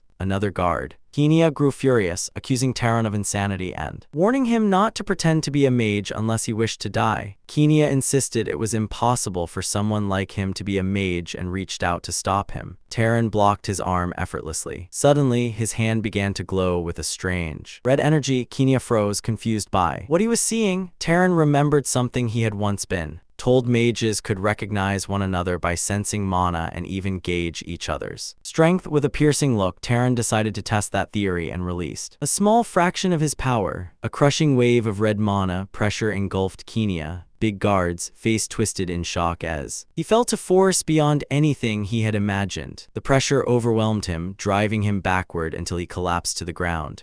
Weakened and trembling, his companion rushed to help him, asking if he was all right. Kenia could barely answer yes. As Taran watched calmly, Kenia realized his mistake. This man was no ordinary mage's power was at least noble class or higher, completely subdued. The knight introduced himself shakily as Kenia of House Baltas and asked with utmost respect to which house Taran belonged. With a faint smile, Taran asked whether revealing his identity was truly necessary just to enter. Kenia, still nervous, admitted that it was not. However, he explained that to use the library, one required permission from the master of House Baltas. Taran frowned slightly and asked what that meant. Kenia respectfully explained that he would contact House Baltas at once to inform them of Taran's arrival. The scene shifted abruptly. Taran now sat in a luxurious bath. Letting out a weary sigh as he sank deeper into the steaming water. He had accepted the guard's proposal, yet he could not help thinking that everything had become far more complicated than he had expected. He had assumed entering the library would be simple. Instead, he now found himself treated like visiting royalty. A blushing, nervous maid stood nearby, preparing to attend to the honored guest. Carefully, the servants began washing Taran, handling him with the utmost respect reserved for nobility. Surrounded by marble walls, fragrant oils, and soft candlelight, Taran felt completely out of place. Sitting in the enormous bath, you wondered how he had ended up in such a strange situation. The attention made him uncomfortable. Finally, he told them to stop. The maids froze instantly, frightened. Taran asked if there was a problem with him washing himself, but the head maid quickly explained that if they failed to properly serve such an important guest, they would be punished. resigned. Taran told them to do as they wished. Relieved, the maids thanked him softly and continued their work. Meanwhile, the grand castle of House Baltas stood tall and imposing. Later, once Taran was clean and dressed in fine, noble attire, one of the maids could not help but stare in awe. "Wow, incredible," she whispered. Under her breath, realizing she had spoken aloud, she covered her mouth in embarrassment. Unaware of the fuss, Taran adjusted his newly tied elegant ponytail and asked what was wrong. He wondered if there was something on his face. Maid, trembling nervously, apologized and admitted she had been momentarily speechless because of his beauty. The other maids lowered their heads shyly in agreement. With a gentle smile, Taran told her there was nothing to apologize for. However, she quickly asked him not to speak to them so casually, reminding him of the difference in status. Entire situation felt strange to him. The small mole beneath his eye stood out against his refined new appearance. What is this? He wondered, confused by the treatment he was receiving. Suddenly, the door opened and a new figure entered, a young woman with pink hair, walking toward him with confident steps. She examined him from head to toe with a teasing smile. "So you're the guest who showed up looking like a beggar," she said bluntly. A butler attempted to scold her for her disrespect, but she ignored him and added, "After a bath in proper clothes, you look like a prince." They introduced themselves. He gave his name is Taran, she responded in turn. The air between them felt tense, yet she maintained a playful smile. Asela wasted no time and asked directly which noble house he belonged to. Taran calmly avoided the question, explaining that for personal reasons he preferred not to say. That answer seemed to amuse her. Alice smiled, sharpened, becoming more calculating. In her mind, it was obvious he was hiding his true identity. With a mischievous glint in her eyes, she decided to play a small trick to uncover his secret. Without warning, she released her own power. A fierce surge of orange and golden mana burst from her body, flooding the room with overwhelming pressure. The air itself seemed to tremble. Taran's eyes sharpened as the force pressed against him. Asela, surrounded by her blazing aura, smiled defiantly and challenged him directly. "Show me." She knew that the only way for him to defend himself would be to reveal the true extent of his strength. Encircled by her blazing mana, Taran stood still. The pressure was immense. A single drop of cold sweat slid down his face. He had been cornered.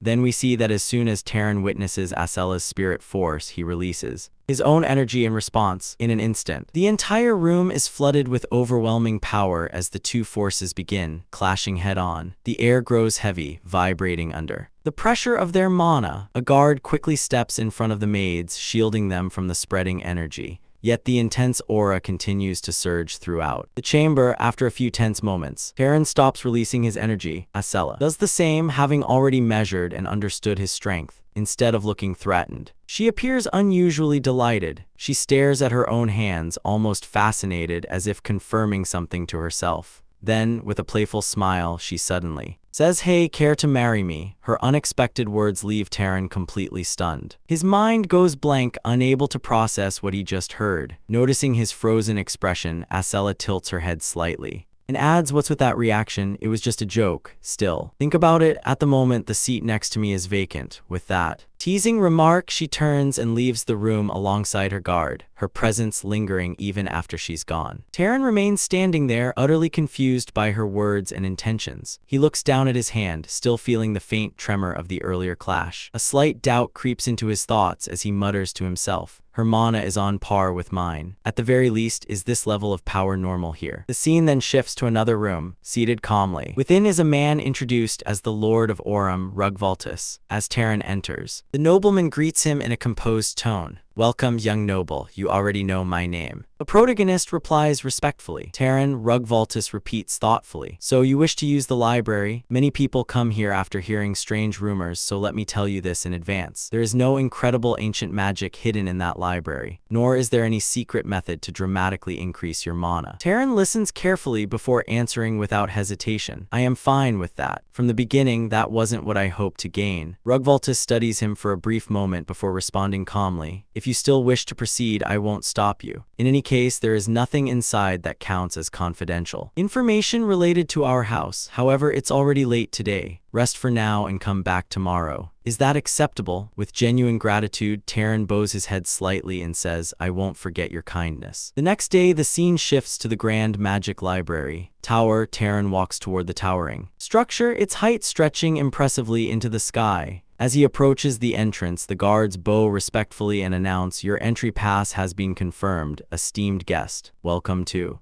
the Sky Library." Taran pushes the doors open and steps inside. The moment his eyes fall upon the interior, he freezes in shock. Shelves upon shelves filled with countless books rise high above him, arranged in a magnificent circular structure that seems to spiral endlessly upward. The atmosphere feels ancient and dignified, carrying the scent of old parchment and knowledge preserved through centuries. Before today, Taran had never seen a place like this. His voice comes out softly, almost in awe. "So this is the library." Just then, someone speaks from nearby. "Nice to meet you, Taran." He turns to see a young girl standing there. She calmly introduces herself as the librarian, appointed by the Lord to manage the library. "By the Lord's orders, I will explain the rules for using this place. The rules are simple." Taran stares at her in disbelief. In his mind, he thinks this little kid is the librarian. She raises a finger and begins listing the rules. First rule, if you damage anything, you must compensate for it. Second rule, no leading with books. Oh, and while you're using the library, I'll be watching you the whole time. After hearing all of this, Taran nods but hesitates before speaking. "Right, but when I'm reading, could you stand a bit further away? I feel uncomfortable." Then he adds curiously, "If you're the librarian, you must have read the books here too, right?" "Of course," she replies confidently. "If you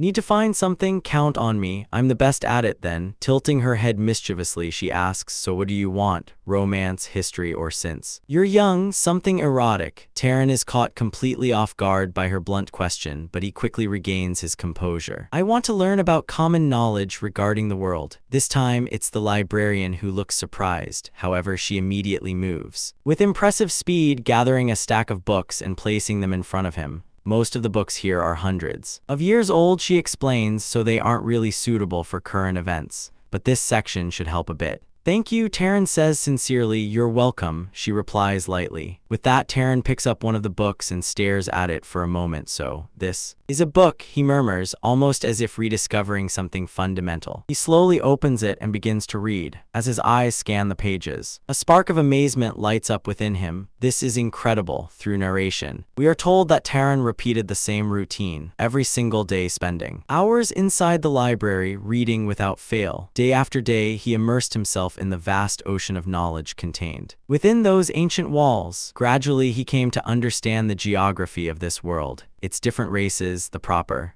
etiquette among wizards, and the methods by which various items were manufactured and processed. He also learned about monsters that roamed distant lands and relics that dated back to the era of the ancient empire. With each new piece of knowledge he absorbed, the world that had once felt like an endless unknown void began to take shape. What was once blurry and incomprehensible slowly became clearer and more vivid in his mind. The scene then shifts to the Lord. Standing before him is Taran. The Lord speaks in a calm yet measured tone. "So you have been making excellent use of the library." "Yes," Taran replies respectfully. Hearing this, the Lord continues, "I trust you understand this separately from treating you as a noble. Permitting you to use the library was an act of goodwill. I would now like to receive payment for that goodwill." Without hesitation, Taran responds, "Please tell me what you need." The Lord explains, "A monster has appeared north of Aurum and has been attacking travelers." Taran looks at him directly and asks, "Do you want me to hunt it?" The Lord continues speaking, his expression growing more serious. "The Fernites who went to subjugate it never returned. They were eaten. It seems a noble will have to intervene personally. However, our house can only mobilize to people at the moment." "Very well," Taran answers calmly. In his heart, he thinks to himself, protecting the people is what a wizard must do. However, something seems strange. Are wizards usually the type not to get involved in matters like this? The Lord then adds further explanation. "The northern route that was blocked is in. Important trade route for Aurum has been closed for 10 days, so we must reopen it quickly."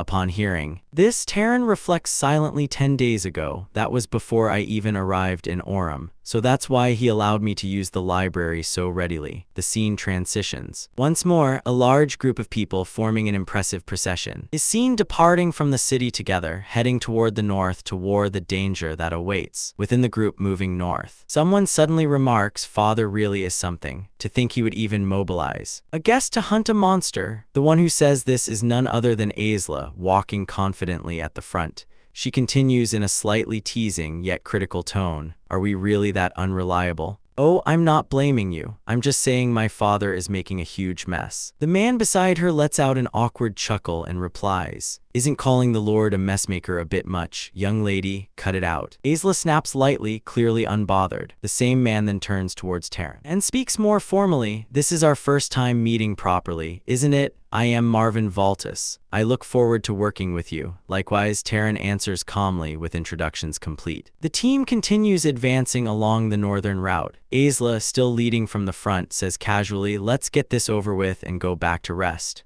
As they walk, Marvin leans slightly towards Taryn and asks in a low voice, "Taryn, any chance you're interested in my older sister?" Taryn immediately declines without hesitation. "That's a relief," Marvin responds, sounding genuinely reassured. Suddenly, the men at the front signal everyone to stop. Ahead of them lies the wreckage of what appears to be a destroyed carriage. The remains are scattered, clearly showing signs of a violent attack. As they examine the scene, one of them mutters, "Was it the creature?" "Probably. We forbid anyone from going north from our side, so they must have come from the south and were attacked." Another concludes. Taryn carefully observes the surroundings, silently analyzing the damage. His gaze sharpens as he studies the marks left behind. Then he speaks up calmly, "It's a monkey." Everyone turns toward him in surprise. "A monkey?" Aisla repeats, clearly skeptical. Taryn kneels slightly and points to a large imprint on the ground. "Look at this palm print here. It seems it attacked the merchants and then went back into the forest. If we find the trail and pursue it, we should be able to locate it."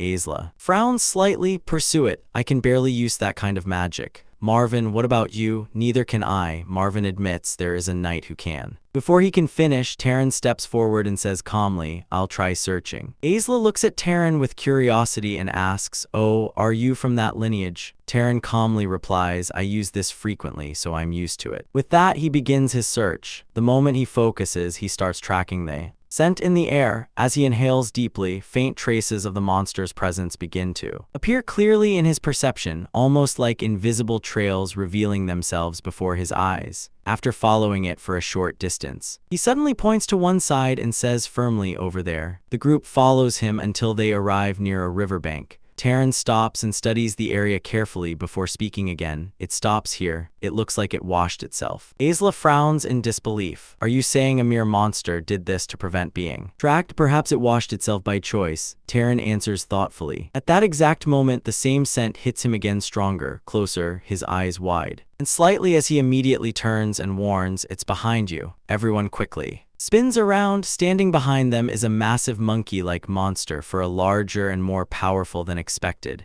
It roars continuously, its voice shaking the air, and in its enormous hands are several huge stones ready to be thrown. The knights and soldiers present begin shouting in alarm, but before they can properly organize themselves, the monster attacks. Chaos erupts instantly. The stones crash down with devastating force. Soldiers are struck brutally, some thrown aside, others crushed under the impact. In mere moments, many of them are gravely wounded or killed. Taryn narrowly avoids the attack, dodging swiftly at the last second. As he regains his footing, his eyes fall upon the fallen soldier's lifeless body scattered across the ground. Aisla, using the bodies of two soldiers as shields, barely protects herself. From behind them she screams, "Attack!" In his mind, Taryn mutters, "Mother was wrong." The remaining soldiers attempt to charge forward to counterattack, but the monster suddenly begins to retreat, turning as if to flee. At that very instant, Taryn draws his weapon. Without hesitation, he unleashes a single strike, the force behind the attack is overwhelming. A surge of blue energy bursts forth like a concentrated beam, slicing through the air with terrifying speed and precision. The sheer power of it leaves everyone stunned. In just one blow, the massive monster is completely destroyed. Silence falls over the battlefield. The survivors stare in disbelief. Slowly, their eyes shift toward the source of that devastating power. Taryn walks forward calmly, his weapon still in hand, spinning it lightly as residual energy radiates from his body. The faint blue aura continues to flow around him, marking the end of the battle in a single decisive strike. After that, Aisla and her brother turn their eyes toward the monster, which had already fallen to the ground below. With a cold expression, Aisla quietly says die. At that very moment, a blazing fire python bursts out from her body and rushes forward. The fiery serpent rapidly moves toward the fallen monkey-like monster, closing the distance in an instant. Just as it reaches extremely close to the creature, a massive explosion erupts, shaking the surroundings. Seeing this, Taran watches carefully and thinks to himself, so that's the bloodline ability of House Voltas. Pyromaniacs, the soldiers nearby, finally let out sighs of relief after witnessing the monster's destruction. One of them says with exhaustion, "It's over." Right after that, Aisla looks toward the protagonist and says, "Wow, I actually got chills for a second while that rock was coming at us." Hearing this, her brother immediately teases her and asks, "What were you scared?" Aisla instantly snaps back at him. "Shut up. You're the one who screamed like a little girl." Her brother protests right away, sounding offended. "When did I ever do that?" Meanwhile, the soldiers nearby are busy talking among themselves. While dealing with the aftermath of the battle, one groans in pain and complains, "I think my arm's broken." Another soldier replies bluntly, "Quit whining. There's someone whose whole arm got blown off not far away." Someone else calls out in urgency, "Does anyone have spare bandages?" Another worried voice adds, "This guy's head keeps bleeding. What should we do?" A different soldier quickly suggests maybe try applying this medicine on it. Watching all of this chaos unfold around him, that injured soldiers, the frantic voices, and the messy battlefield, Taran quietly observes the scene and mutters to himself, "What a mess." Then, after taking a moment to look around and assess the situation more carefully, he thinks to himself with a slight sense of relief, "I guess we're lucky. There are no casualties." Taran then continues speaking, his expression turning more serious as he reflects on what just happened. "Yes, it was a surprise attack by a monster," he says calmly, "but even so, this was a fight where we could have avoided serious injuries." He pauses for a moment while observing the injured soldiers around them. In his mind, he starts analyzing the situation more deeply, considering how a person's body naturally becomes stronger according to the amount of mana they possess. These people should have been several times tougher than ordinary knights, and yet, despite that advantage, they didn't hesitate to push those weaker than them forward and use them like shields. During the battle, just as Taran is thinking about all this, someone suddenly interrupts the moment and asks, "What is it?" Hearing the question, Taran quickly brushes it off and replies, "No, it's nothing." After that, Aisla changes the topic and says excitedly, "More importantly, welcome. Come absorb mana." The third person nods and answers, "All right." Soon after, the three of them gather around the body of the defeated monster. Standing near it, Taran begins absorbing the mana flowing out from the creature's remains. As he focuses on the process, he silently thinks to himself, "Yeah, just like the book said, even if multiple people absorb it at the same time, the degree of enhancement doesn't seem to decrease while they continue absorbing the mana." Aisla suddenly sighs in frustration and says, "I can't absorb anymore. This crappy growth limit of mine." Her brother then responds with a laugh, "I'm at my limit too." Now I understand why fathers sent him along with us." He glances toward Taran while continuing his thoughts. "That level of spell proficiency and a mana capacity that rivals mine, and to think he's a noble who hasn't even reached his growth limit yet." After some time, the scene shifts as the group begins returning from the battlefield. While walking back, the third person suddenly speaks up as if realizing something important. "Come to think of it, if it weren't for Taran, we would have never defeated that monster. From the tracking ability to landing the hit that knocked the monster down, it was your attack that made it possible." Hearing this praise, Taran modestly shakes his head and replies, "Please, it wasn't anything spectacular. If anything, I regret noticing it too late and letting it get the first strike. I didn't think it would have a search ability as well." The third person looks surprised and immediately asks, "It had a search ability?" Taran nods slightly and explains, "Yes, it seems like different ability is awakened, depending on the monster's external traits. The monkey we killed had large hands and big eyes, but it looked nothing like its original form. It probably awakened an ability to throw things with tremendous force, and another ability that allowed it to see very far away or even see through the forest." After hearing Taran's explanation about the monster, Aisla's brother looks at him with clear amazement and says, "Wow, I can't believe you figured out all that in such a short time." Taran responds calmly, explaining how he came to that conclusion. "Actually, I looked through a monster encyclopedia at the library earlier." Hearing this, Aisla's brother immediately reacts with disbelief and says, "The library, that stuffy place? No one goes there." Aisla then joins the conversation, recalling her own brief experience there. "I went in once a long time ago because I was curious," she says, "but it was filled with difficult books, so I left without even even reading half a volume. After listening to her, Taryn offers a simple suggestion.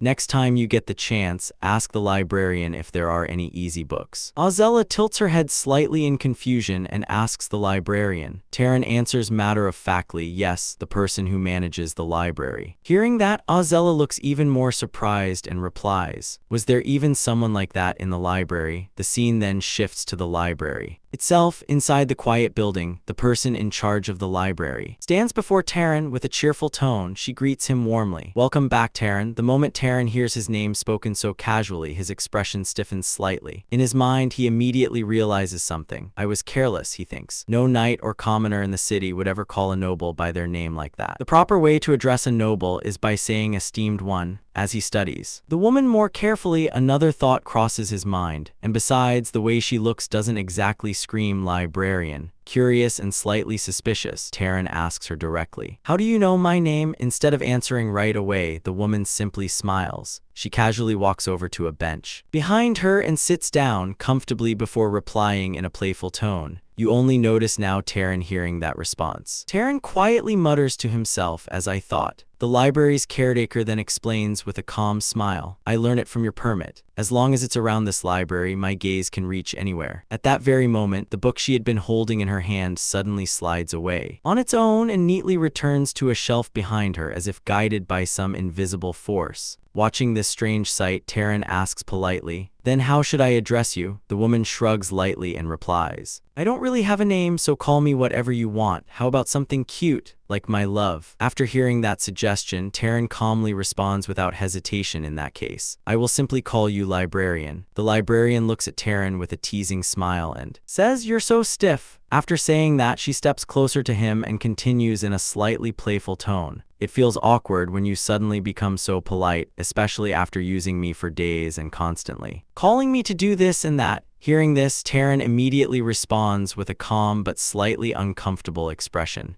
And don't come so close, he says. It's a bit burdensome. Then, after observing her strange abilities for a moment, he asks seriously, are you a wizard from the old empire? The librarian shakes her head lightly and replies, no, I wasn't a person to begin with. As she says this, several books float around her while she slowly rises upward along with them. She then continues explaining, I'm more like a spirit, but it suits me, right? She goes on to explain her nature in a calm and almost casual manner. When a soul inhabits something living, it becomes a living spirit. But when it inhabits something that is neither alive nor dead, it becomes a spirit. In other words, the library itself is me. This form you're seeing right now only exists to make communication more comfortable. She adds with a small smile. Basically, it depends on the user's preference, though your preferences are kind of. Before she can finish her sentence, Taryn interrupts her with an awkward expression and says firmly, don't make things up. The librarian laughs softly and replies, but it's true that I'm like a reflection in water. To confirm this, Taryn reaches out and tries to touch her. However, his hand passes straight through her body as if she isn't physically there at all. Seeing this reaction, the librarian becomes visibly annoyed. Taryn quickly realizes his mistake and apologizes. Still irritated, she complains, you have no idea how annoying it is that I can't directly exert power on an intruder. If I could, I would have punished every last bastard who carelessly took books out of the library. After hearing that, Taryn thinks about it for a moment and says thoughtfully, it seems like House Voltas doesn't even know you exist. Actually, maybe it's the same for everyone who has ever used this library. Hearing his words, the librarian simply smiles and answers calmly, that's because until now, there was no one with the qualifications to perceive me. The librarian continues her explanation in a calm voice. My creator designed it so that only those whose type is complete beyond a certain level could see me. She looks directly at Taryn and adds with a playful tone, so I guess that means only you can see me. Pretty romantic, isn't it? Hearing this, Taryn frowns slightly and asks, what do you mean by type? The librarian explains simply, it's what wizards usually call a bloodline. Curious about this, Taryn immediately asks another question. Then could you tell me about my bloodline? The librarian shrugs lightly and replies, you should ask your parents about that. Taryn calmly answers, I'm an orphan. Hearing that, the librarian pauses for a moment before saying thoughtfully, home.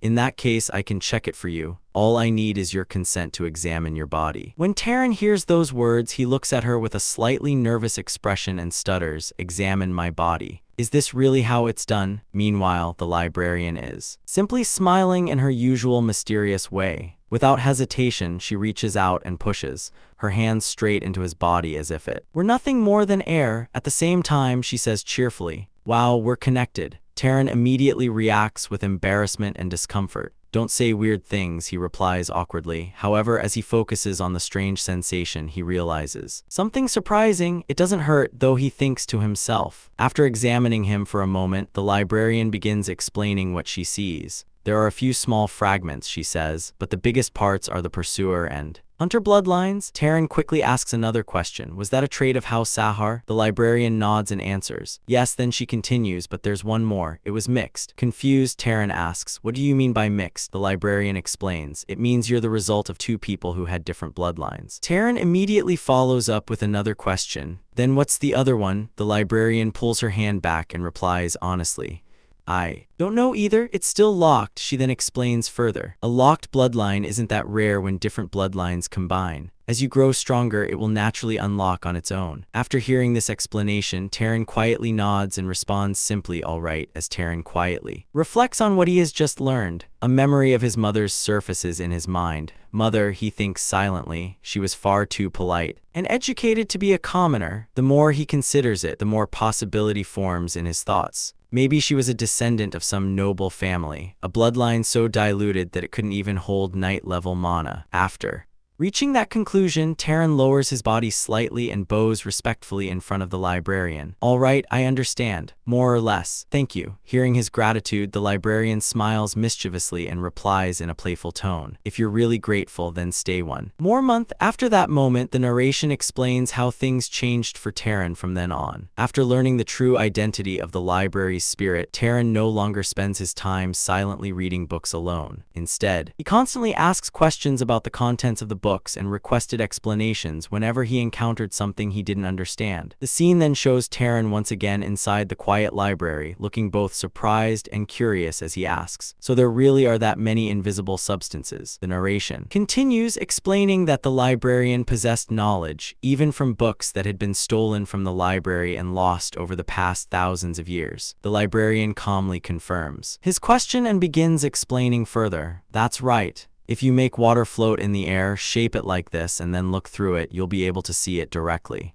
The narration resumes, emphasizing how valuable this knowledge was for Taran. Being taught the laws of nature in such clear and simple words became a treasure beyond measure for him through the librarian's guidance. He learned that many different diseases arise because of microscopic organisms and that the decay of living things is caused by tiny germs feeding on them. But that wasn't all. Taran also began to understand many fundamental principles of the natural world. He learned about the refraction of light, the generation of heat through friction, and the processes behind how living beings are injured and how their bodies gradually heal afterward. Through these lessons, the quiet library became far more than just a place of books. It became a place where Taran's understanding of the world itself began to grow. After spending so much time learning inside the library, Taran finally decides to try one of the principles he has learned. Looking at the object placed in front of him, he calmly says, "Let's start by experimenting with decay." In front of him lies a perfectly fresh and healthy apple. Using his magic while applying the knowledge he had just learned, Taran causes the apple to rapidly rot and spoil before his eyes. Watching this small experiment, the librarian asks curiously, "How is it?" Taran looks at the result with clear amazement and replies, "It's incredible. It's not something that existing magic can't do, but just understanding the principle behind it makes you consume far less mana." The narration then explains how significant this realization was. Simply changing the way he perceived the world had already begun to raise his skill as a wizard. By understanding the laws and mechanisms behind natural phenomena, Taran could perform the same magical results with much greater efficiency. Thinking about this, Taran turns to the librarian and says thoughtfully, "Maybe some powerful houses are monopolizing knowledge like this. If every wizard knew these things, they would lose their competitive edge." The librarian listens and nods slowly before replying, "No wonder people's level of knowledge keeps dropping as time goes on.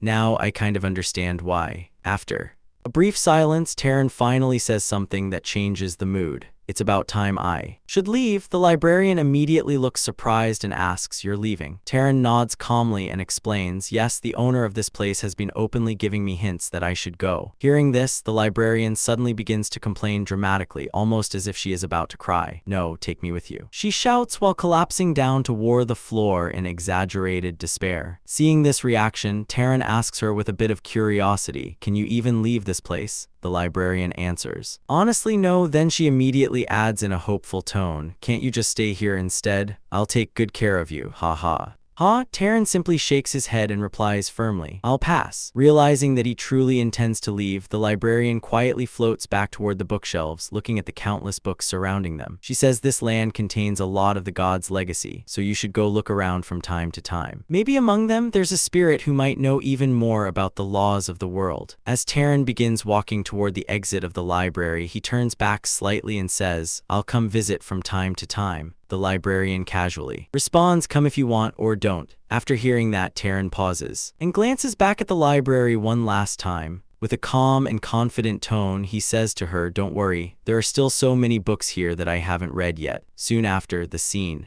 shifts. We see Taran leaving that place behind and traveling away. As he moves forward on his journey, he thinks quietly to himself, "According to the continental map I got from the library, House Zahar's base, that enrolled desert, is located east of Orem." With that goal now in mind, Taran continues his journey and thinks determinedly, "I'll head to Zahar and find clues about my parents." We then see Taran leaving that place behind as he walks forward, lost in his thoughts. According to the complete map of the continent I obtained from the library, the enrolled desert, the base of the Zahar family, lies to the east of Orem. I'm heading to Zahar to find clues about my parents. With that resolve in his heart, he continues his journey. As he moves ahead, the sun slowly begins to set, painting the sky in shades of orange and red. After traveling for a while, he stops at a quiet spot and reflects calmly, but there's no rush. If those clues were going to disappear, they would have vanished sometime during these 18 years. The next day, he resumes his journey once again. As he advances along the path, he comes across several dead bodies scattered along the way. Despite the grim sight, he doesn't let it distract him and continues forward, thinking, "And if they are still there, they won't disappear just because I arrive a little later." However, as he proceeds further, he suddenly hears the sound. It's a horse. Instinctively, Taran hides behind the bush and carefully observes the scene ahead. There, he notices an injured man lying on the ground while the horse stands protectively nearby. The horse suddenly charges forward at great speed, attacking two figures standing opposite it. Watching this, Taran narrows his eyes and thinks, "A saddle. So he wasn't attacked by a monster. Then this creature is actually protecting him." His gaze sharpens as he tries to assess the situation. Did the attack come from that direction? He wonders. Just then, we see the two attackers. Clearly, they appear to be demonic humans. One of them curses loudly, "Damn it. How can a mere beast be this strong?" The other responds in frustration, "Try to find an opening." To which the first one snaps back, "Easy for you to say." As Taran observes more closely, he realizes their true identity: dark elves. The dark elves begin concentrating their power forward, channeling a dark and eerie energy. Suddenly, the dead bodies lying around start to move, twisting unnaturally as they are reanimated into monstrous forms. Watching this horrifying display, Taran recalls something he had once read and thinks this is the necromancy of the dark elves that I read about in a book. For a moment, he hesitates. Should I help? But it's possible that the fallen man attacked the dark elves first. His thoughts remain conflicted as he continues to observe the unfolding situation, his eyes fixed on the scene ahead, carefully judging what he should do next. After that, we see one of the dark elves crouched over a human corpse, casually eating as he speaks with a twisted tone. "Whose hand is this? Give me one too." The other dark elf responds without even looking up, "Eat your own. You must have grabbed one for yourself, right?" Watching this horrifying scene unfold, Taran narrows his eyes and thinks to himself, so they really were cannibals. Without wasting another moment, he immediately activates his ability, concealment, erasing his presence from detection. Meanwhile, the second dark elf continues speaking in a disgusted voice. "The ones I killed were all men, so they were way too hairy." Suddenly, an attack strikes. It comes out of nowhere with terrifying force, completely blowing one of the dark elves apart before he can even react. The remaining dark elf is left stunned, unable to comprehend what just happened. There was no visible attacker, no warning, just instant death. For a brief moment, confusion takes over him, but he quickly regains his composure and shouts, "All of you beast, gather around!" At his command, all the reanimated monsters surrounding the area immediately move and form a protective circle around him. As another unseen attack is launched, it is barely blocked. One of the beasts sacrifices itself, taking the hit directly to its head. The dark elf grits his teeth and roars in anger. "Who is this bastard? Show yourself." Even as he continues blocking attacks with the help of the beast, realization dawns upon him. Someone is using a concealment ability. His expression turns grim as he quickly summons another monster and sneers, "Let's see if you can still hide like that." The newly summoned creature releases a strange energy that spreads across the surroundings. As it pulses outward, Taren's concealed form begins to flicker, his figure slowly becoming visible. The dark elf's eyes lock on to him instantly, and with a furious grin he shouts, "Found you, you damn demon." Without hesitation, he commands all his beasts to attack. At once, the monsters surge forward towards Taren from all directions. Seeing this, Taren prepares himself for battle. He gathers intense flames into his hand, the fire growing brighter and hotter with each passing second, the four launching a powerful attack straight ahead, but from the front. Two monstrous creatures, a bull-like beast and a fox-like monster, charged at him with terrifying force. Taren barely manages to evade their assault, narrowly escaping what could have been a fatal blow. Gritting his teeth, he mutters, "It's a good thing I killed one of them earlier." But as he glances behind him, he realizes the situation is even worse than he thought. The fox monster had already sunk its teeth into his leg, leaving him injured. With a burst of strength, he forcefully throws it away, creating a brief opening. However, there is no time to recover. The bull monster is already charging at him again, its massive body moving at incredible speed. Before Taren can fully react, it slams into him with overwhelming force. The impact sends him flying backward, crashing violently into a tree. The collision leaves him in a terrible state, his body battered and weakened. Watching this, the dark elf lets out a cruel laugh and shouts mockingly, "Serves you right, how dare you kill my kin? You'll be begging for death." In the midst of the intense battle, the horse suddenly charges back into the scene. Without hesitation, it launches a fierce attack on the dark elf, knocking him violently to the ground. Cut off guard and humiliated, the dark elf shouts in panic, "Help quickly." At his cry, all the summoned monsters immediately stop attacking Taren and turn back, rushing toward the horse to protect their master. Watching this unfold, the dark elf's anger boils over. His face twists with rage as he yells, "How dare you humiliate me like this? I'm going to kill you." But before he can act further, another sudden attack strikes, this time with a powerful force involving stone. The attack lands decisively, eliminating the remaining dark elf instantly. With his death, all the monsters he had summoned collapsed and vanish at once, leaving the battlefield eerily silent. Taren, who had been barely holding on, struggles to stand. His body is badly injured and every movement feels heavy and painful. Gasping for breath, he mutters weakly, "I'm really going to die." Seeing him in that condition, the horse slowly approaches him. As Taren reaches out and gently touches it, he manages to say, right, thank you." The scene then shifts to nighttime. A quiet atmosphere surrounds them as Taren sits in front of someone who has just regained consciousness. At first, the person seems startled and slightly afraid, but Taren calmly speaks, "You're awake." The young man with yellow hair looks at him, confused, and asks, "Who are you?" Taren answers simply, "I saw you being attacked by dark elves and saved you." Hearing this, the young man turns his attention to the horse and softly pats it, calling its name Tilly. Observing this, Taren remarks, "She's quite smart. She even understands that she needs to protect her owner and move to a safer location." The yellow-haired man nods with gratitude and says sincerely, "I thank you for the grace of saving me. I am Aziz of the Burke family." In response, Taren introduces himself as well. Then, after a brief pause, he looks at Aziz and asks, "By any chance, is there a reason for the conflict with the Dark Elves?" After hearing Taren's question, Aziz lowers his gaze and answers slowly, "A reason? No, none. I was on a journey with my servants when we were suddenly attacked without any provocation. I had heard that other races could be violent, but I never imagined it would be to this extent." As he speaks, his voice begins to tremble. The weight of what just happened finally crashes down on him and he starts crying, deeply unable to hold back his emotions any longer. With tears streaming down his face, he says, "I'm sorry, the people I lost today were very precious to me." Seeing his grief, Taren gently asks, "Were they your family?" Aziz shakes his head slightly and replies, "They were the knights and servants who came on this journey with me, but they practically raised me since I was a child." Hearing this, Taren silently observes him and comes to realization he's a good person.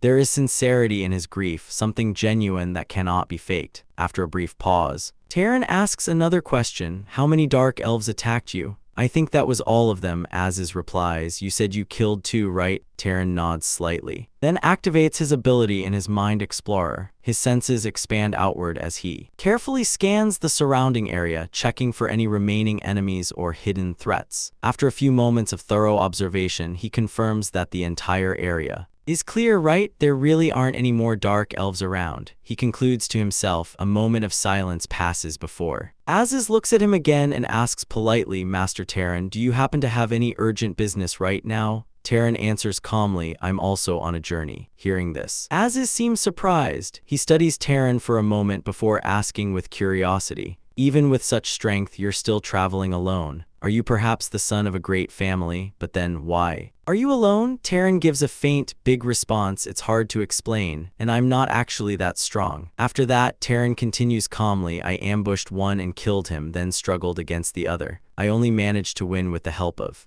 that red horse. As those words settle in the air, something unusual begins to happen. A faint blue energy starts to emanate from Taran's body, slowly spreading outward. At the same time, a red aura begins to rise from Az's. The two energies clash subtly in the space between them, creating an invisible tension. Sensing this, Taran observes Az's carefully and thinks to himself, isn't he quite strong? If I hadn't absorbed the dark elf's mana, I'd be even weaker. He really isn't at the level to face necromancers. How did he survive? Does he have great combat instincts? Or perhaps a special bloodline? But if that's true, why would someone like him be traveling alone? Breaking the silence, Az speaks again, his tone now more composed. If you don't have a set destination, may I invite you to our Burke family? He pauses briefly before continuing with sincerity. I will repay the debt of you saving my life and for escorting me safely back to my family. Taran looks at him and questions simply payment. Az smiles warmly and explains. We, the Burke family, are vassals of the great house of Arabian in the north. Our lineage is that of enchantment artisans. We have created magical artifacts for generations. His eyes carry quiet pride as he adds, we will craft a magic artifact perfectly suited for you. As Az speaks, Taran remains seated calmly, listening to every word in silence, carefully considering the offer being placed before him. Taran listens to the offer with great interest. Soon after, he and Az stop in the forest to finish burying the fallen soldiers. Az gazes at the improvised grave and quietly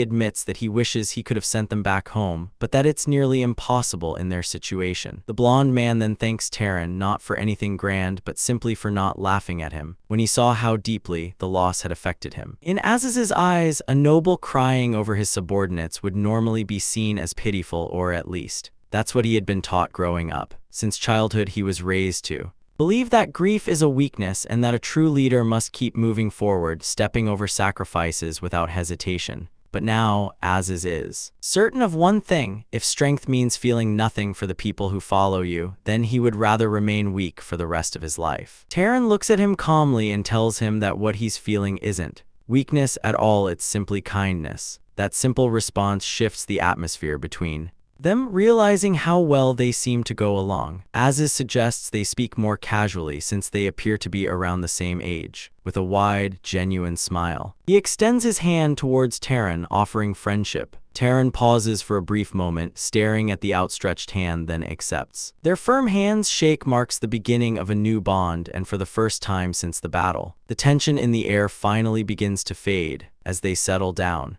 the protagonist points out a strange-looking box and suggests they take a short rest before continuing their journey. Curious, Taran asked what the bulky object strapped to the horses. Az opens it, revealing a magical cooler filled with fresh food he had bought in the previous city. He explains that the cold inside preserves everything for up to a week, though sometimes the food needs to be reheated before eating. Then he pulls out a magical kettle that dispenses hot water with the press of a button, making camp life far easier. He continues, showing off more items: a detector that alerts them if someone approaches, and a tool that helps quickly assemble a temporary shelter using nearby wood. Even his clothes are enchanted with a self-cleaning function that saves him from having to wash anything during the journey. Taran admits that it's impressive, since magical items like these are far from common among ordinary people. Az brushes it off, saying none of these things are worth much compared to his own life. and promises an even better reward later. He jokes that if the elders of his family act stingy, he'll personally craft something special for Taran once they arrive. But then his expression turns serious as he adds that even so, nothing compares to the kind of magic Taran himself wields. He starts listing everything he witnessed: controlling animals, summoning lightning, manipulating the terrain, and asked whether Taran spent his entire life training, or if he possesses some kind of bloodline ability that allows him to master any form of magic. Taran simply replies that it all comes naturally to him, avoiding going into further detail. Aziz laughs it off, assuming it's a joke, since the idea of such an absurd bloodline seems impossible. Still curious, he asks Taran's real age, teasing him by wondering if he's secretly an old man hiding behind a youthful face. He nearly chokes in shock when Taran calmly reveals that he's about to turn 19 next month, in contrast, as he submits that he himself is 43 years old. Even though he appears much younger next to Taran, the noble then reflects on how he now knows to absolute geniuses of the same age. He mentions his second cousin, claiming that her talent might rival Taran's. Intrigued, Taran asks if she could create magical items for him, but as he quickly clarifies that she belongs to the main family line, he speaks of her with clear respect, describing a person with overwhelming presence, someone who stands above even high-ranking nobles. Her name is Me, the Princess of Arabian, destined to lead their powerful lineage in the future. As they continue their journey on horseback, Aziz keeps talking, explaining the structure and hierarchy within great families. He says that leadership isn't simply inherited by the eldest child. Among dozens of relatives of the same generation, the position always goes to the one who proves themselves the strongest, and among all the patriarch's children, Me was born with the greatest talent seen in years. At just 21, she has already mastered blood magic and countless other forms of power, setting herself apart as a one-centage generation prodigy, combat-wielding an overwhelming amount of mana. Taran asked whether her family gave her any special support that allowed her to develop such immense power in so little time. Aziz confirms that she inherited the mana of her great-uncle upon his death, a privilege reserved only for the great lineages. Taran falls silent for a moment, deep in thought, finally understanding why such families are able to dominate the world so effortlessly. The two continue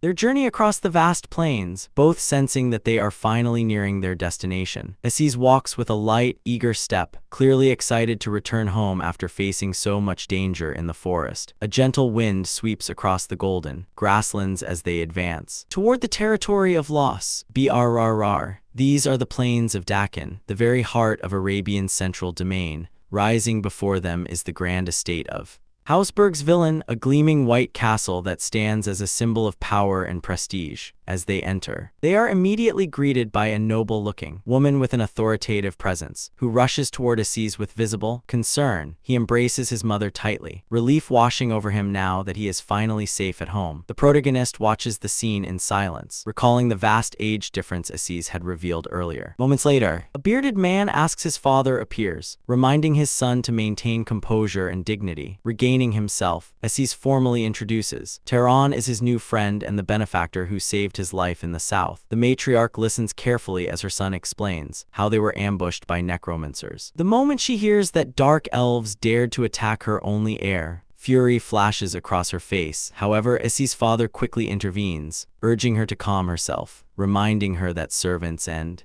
onlookers are present. Composing herself once more, the matriarch turns to Taran and asks which noble family he belongs to. Taran keeps a neutral expression, already aware that his answer will not please these aristocrats. With complete honesty, he replies that he was born to a commoner mother and does not even know the identity of his father. Aziz is visibly surprised, realizing that they never once discussed Taran's origins during their journey. The matriarch processes this information, and though she promises a reward, her tone noticeably turns cold upon learning that he is a commoner. She informs him that she cannot offer him a room within the main mansion, and suggests that he stay at it instead. Aziz is left stunned by his mother's lack of hospitality toward the man who saved his life. Suddenly, a cold voice cuts through the tension from the shadows, remarking that there is no need for such unnecessary drama. A young woman with dark hair steps forward, calmly stating that someone who risked his life for Aziz would hardly attempt to harm them now. As she moves into the light, her presence immediately silences the entire room. It is Mesa, the princess of Arabian, whose pale skin and empty gaze give her an almost ghostly aura. Aziz is surprised to see her there so soon and asked what she is doing outside her chambers. Tehran observes the famed Mesa closely, noting that her appearance matches that of a prodigy born from a powerful lineage. Yet to him, she looks less like royalty and more like a walking corpse. Mai explains that she had to come here to hide after surviving an assassination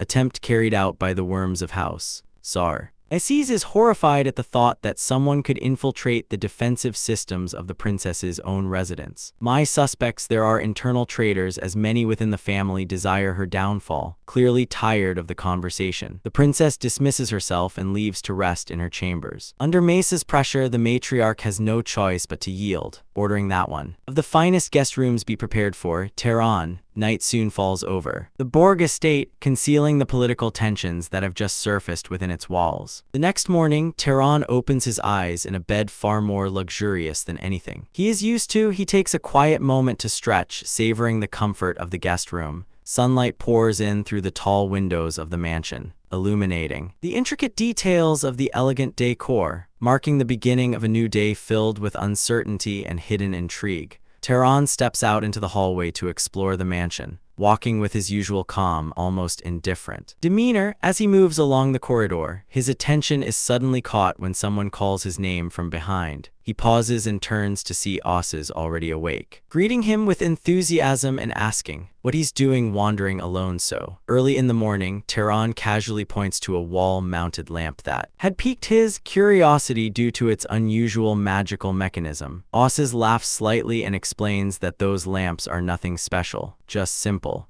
practice projects made by children who are learning enchantment. But before their conversation can continue, the peaceful morning is abruptly shattered. A sudden burst of energy and flashes. A yellow light explode through one of the nearby windows. A blinding glow immediately draws Tehran's attention, and he steps closer, looking outside with curiosity. Oz, however, remains calm, explaining that it's most likely me already training her magic. As she usually does, the blonde noble recognizes the phenomenon instantly. It's the signature power of the Arabian lineage, known as the Storm lineage. Tehran watches in silence for a moment before admitting that, while he has never hated his own blood, witnessing such divine power stirs a faint sense of envy within him. He begins to wonder just how strong the future heir of the royal family truly is. Oz suggests they go take a closer look, but Tehran hesitates, unsure if it's wise for someone as suspicious as himself to approach so openly. Oz brushes off his concerns, assuring him that he'll take responsibility if any problems arise. Still, Tehran can't help but suspect that his friend has other motives for wanting to bring him before the princess. With a grin, Oz submits the truth. Years ago, he trained with me, and ever since then, he's had an unresolved rivalry. There's a lingering desire in his heart to see who is truly superior. With a mischievous smile, he confesses that at least once in his life, he wants to see me frustrated by defeat. The two head toward the training courtyard, where Oz calls out to the princess to get her attention. Mi stops mid-training and turns her gaze toward them, asking coldly about the identity of the young man accompanying him. Tehran steps forward and introduces himself formally. At the sound of his name, Mi's expression sharpens slightly, and she asks in a detached tone what exactly they want from her so suddenly. Oz scratches his head awkwardly and says they simply saw her training and felt like joining in, then unable to resist. He starts joking about the past, reminding her how she once cried as a child when he mastered a spell before she did. Tehran quietly observes the tense exchange as Oz slaps, clearly enjoying himself, while the princess's irritation becomes more and more apparent. Sensing the shift, Oz changes his tone and introduces Tehran has an extraordinary talent, a true monster among mages, one of the most gifted individuals he has ever met. And then without hesitation, he drops the bombshell. He proposes that the two of them have a sparring match right there, and then fight. Mi repeats, her gaze settling on Tehran with a mixture of disdain and faint curiosity. Tehran remains silent, carefully assessing the situation as the tension between them begins to rise with every passing second. Suddenly, Mi's eye glows with an intense blue light, and an overwhelming magical pressure floods the area. The atmosphere shifts instantly, becoming heavy and suffocating. Tehran instinctively looks up toward the sky as expression filled with shock. Above the mansion, the clear sky darkens in an instant, and massive yellow lightning bolts begin crashing down around the training grounds. Mi unleashes the true power of the storm lineage, her body enveloped in a spiraling vortex of lightning and raw energy. Her figure becomes a shadow at the center of a raging magical tempest, one she commands with absolute control. The sheer force of it compels Tehran to shield himself, his body straining under the crushing pressure of her power. His eyes widen as the realization hits him. The gap between them is far greater than he had imagined. Just as suddenly as it began, the storm vanishes, leaving behind a clear sky and a heavy lingering tension in the courtyard. Mi walks toward them with calm, graceful steps. Her expression is cold and unreadable as ever. Tehran breathes heavily, sweat forming on his skin from the effort of enduring her overwhelming presence. He is left speechless, unable to comprehend how she shows no sign of exhaustion after such a display of power. Breaking the silence, the princess finally speaks. Her words come in the form of an apology, yet they sound more like a quiet verdict than a gesture of politeness. Fixing her gaze firmly on Tehran, she tells him without hesitation that he is simply not at a level high enough to fight her. At that moment, Mesa looks at Tehran and says coldly, "I hate to say this, but I don't think you're a match for me." On the other side, Tehran can already sense the growing tension between them is becoming heavier by the second, trying to ease things as she steps in between them and says, "If we're just talking about Mana alone, then I agree he's not your match, but what's really amazing about this guy is his talent for learning magic." He then turns to his sister and explains more seriously, "Tehran is a magic genius unlike anyone I've seen in my life. Mesa, not even you would be as talented as he is." However, Mesa doesn't seem impressed. In a calm but serious tone, she responds, "Since he's bragging about how great you are, let's see what you've got." Hearing this, Tehran, remaining surprisingly calm and composed, steps forward and says, "How about we each show a magic the other doesn't know? Whoever succeeds first wins."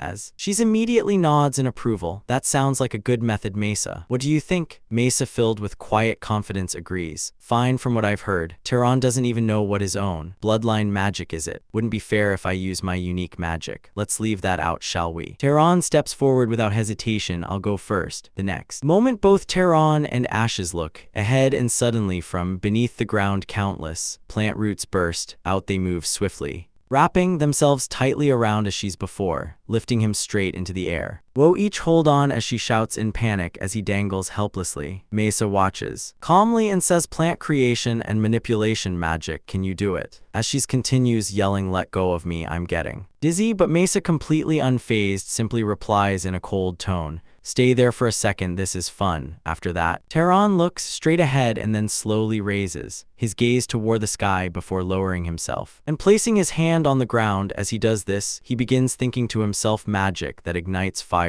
only manifests the phenomenon of burning magic that creates water merely draws an invisible moisture from the air." Then in a calm voice he says, "Grow." At that moment, he starts explaining his understanding. Withering vines are the same. It is magic that rapidly accelerates seeds buried in the ground. In other words, it is not creation but growth. As his realization takes shape, the ground responds. Instantly, thick, massive vines begin bursting out and spreading, rapidly growing at an incredible speed. The sight is overwhelming. The vines twist and expand as if alive, filling the space with their presence. Seeing this, Mesa is visibly shocked, her expression changing for the first time. Meanwhile, even though as she's still hanging in the air, he looks surprisingly excited by what he is witnessing. Mesa then asks him with curiosity, "From the way you said grow, it seems you figured out the magic's nature right away. Have you seen it before?" Tehran calmly replies, "I right after that." Mesa releases Ashes and he drops back down. She then says thoughtfully, "Oh, my guess, even if she's could be right sometimes, then it's your turn to cast a spell. Let's see what you can do." At this point, Tehran begins thinking to himself, realizing that using is a hard bloodline magic would be practically suicide. He searches for another way. Suddenly, an idea comes to him. He slightly moves his hand to the side and from there a small rat appears. Seeing this, Mesa says with slight disappointment, "Animal manipulation, is that all?" Tehran looks at her and replies, "Of course not, this creature is just the material." He then picks up the rat in his hand, and at that very moment a strange energy begins to emanate from his body. The energy slowly flows into the rat, entering it completely. The exact process is not clearly visible, but within a few moments the rat grows weaker and weaker until it finally dies. The air becomes still as the act completes. Mesa watches this with Shakuna hint of confusion, unsure of what she just witnessed. On the other side, Teron remains calm and simply says, I am done. Mesa, with a strange expression on her face, says, perfect, now it's my turn. At that moment, she points to her side and another rat appears in that place, which she immediately grabs just like before. Energy begins to flow out from her body. At the same time, she starts thinking to herself, what on earth did he do? This is not simply magic. As she's watching this, reacts in shock and says, how could you use magic like that? That's pretty creepy. Hearing him, Teron calmly replies, it just came to mind right then, yet deep inside his thoughts continue. I did not expect this, but does even a prestigious family like Arabia not know much about it? As she's then looks at Mesa and says, it seems like it's not going well. Mesa, how about we say Teron wins? But Mesa immediately snaps back in anger, shut up, you think I can't do this? At that moment, she begins trying something on her own, and the narration explains what is happening when using magic. Causality is a highly complex element. Whether the phenomenon you are trying to trigger is a natural occurrence, whether the user clearly recognizes the magical cause of the phenomenon, and whether the amount of mana consumed is appropriate to produce that phenomenon.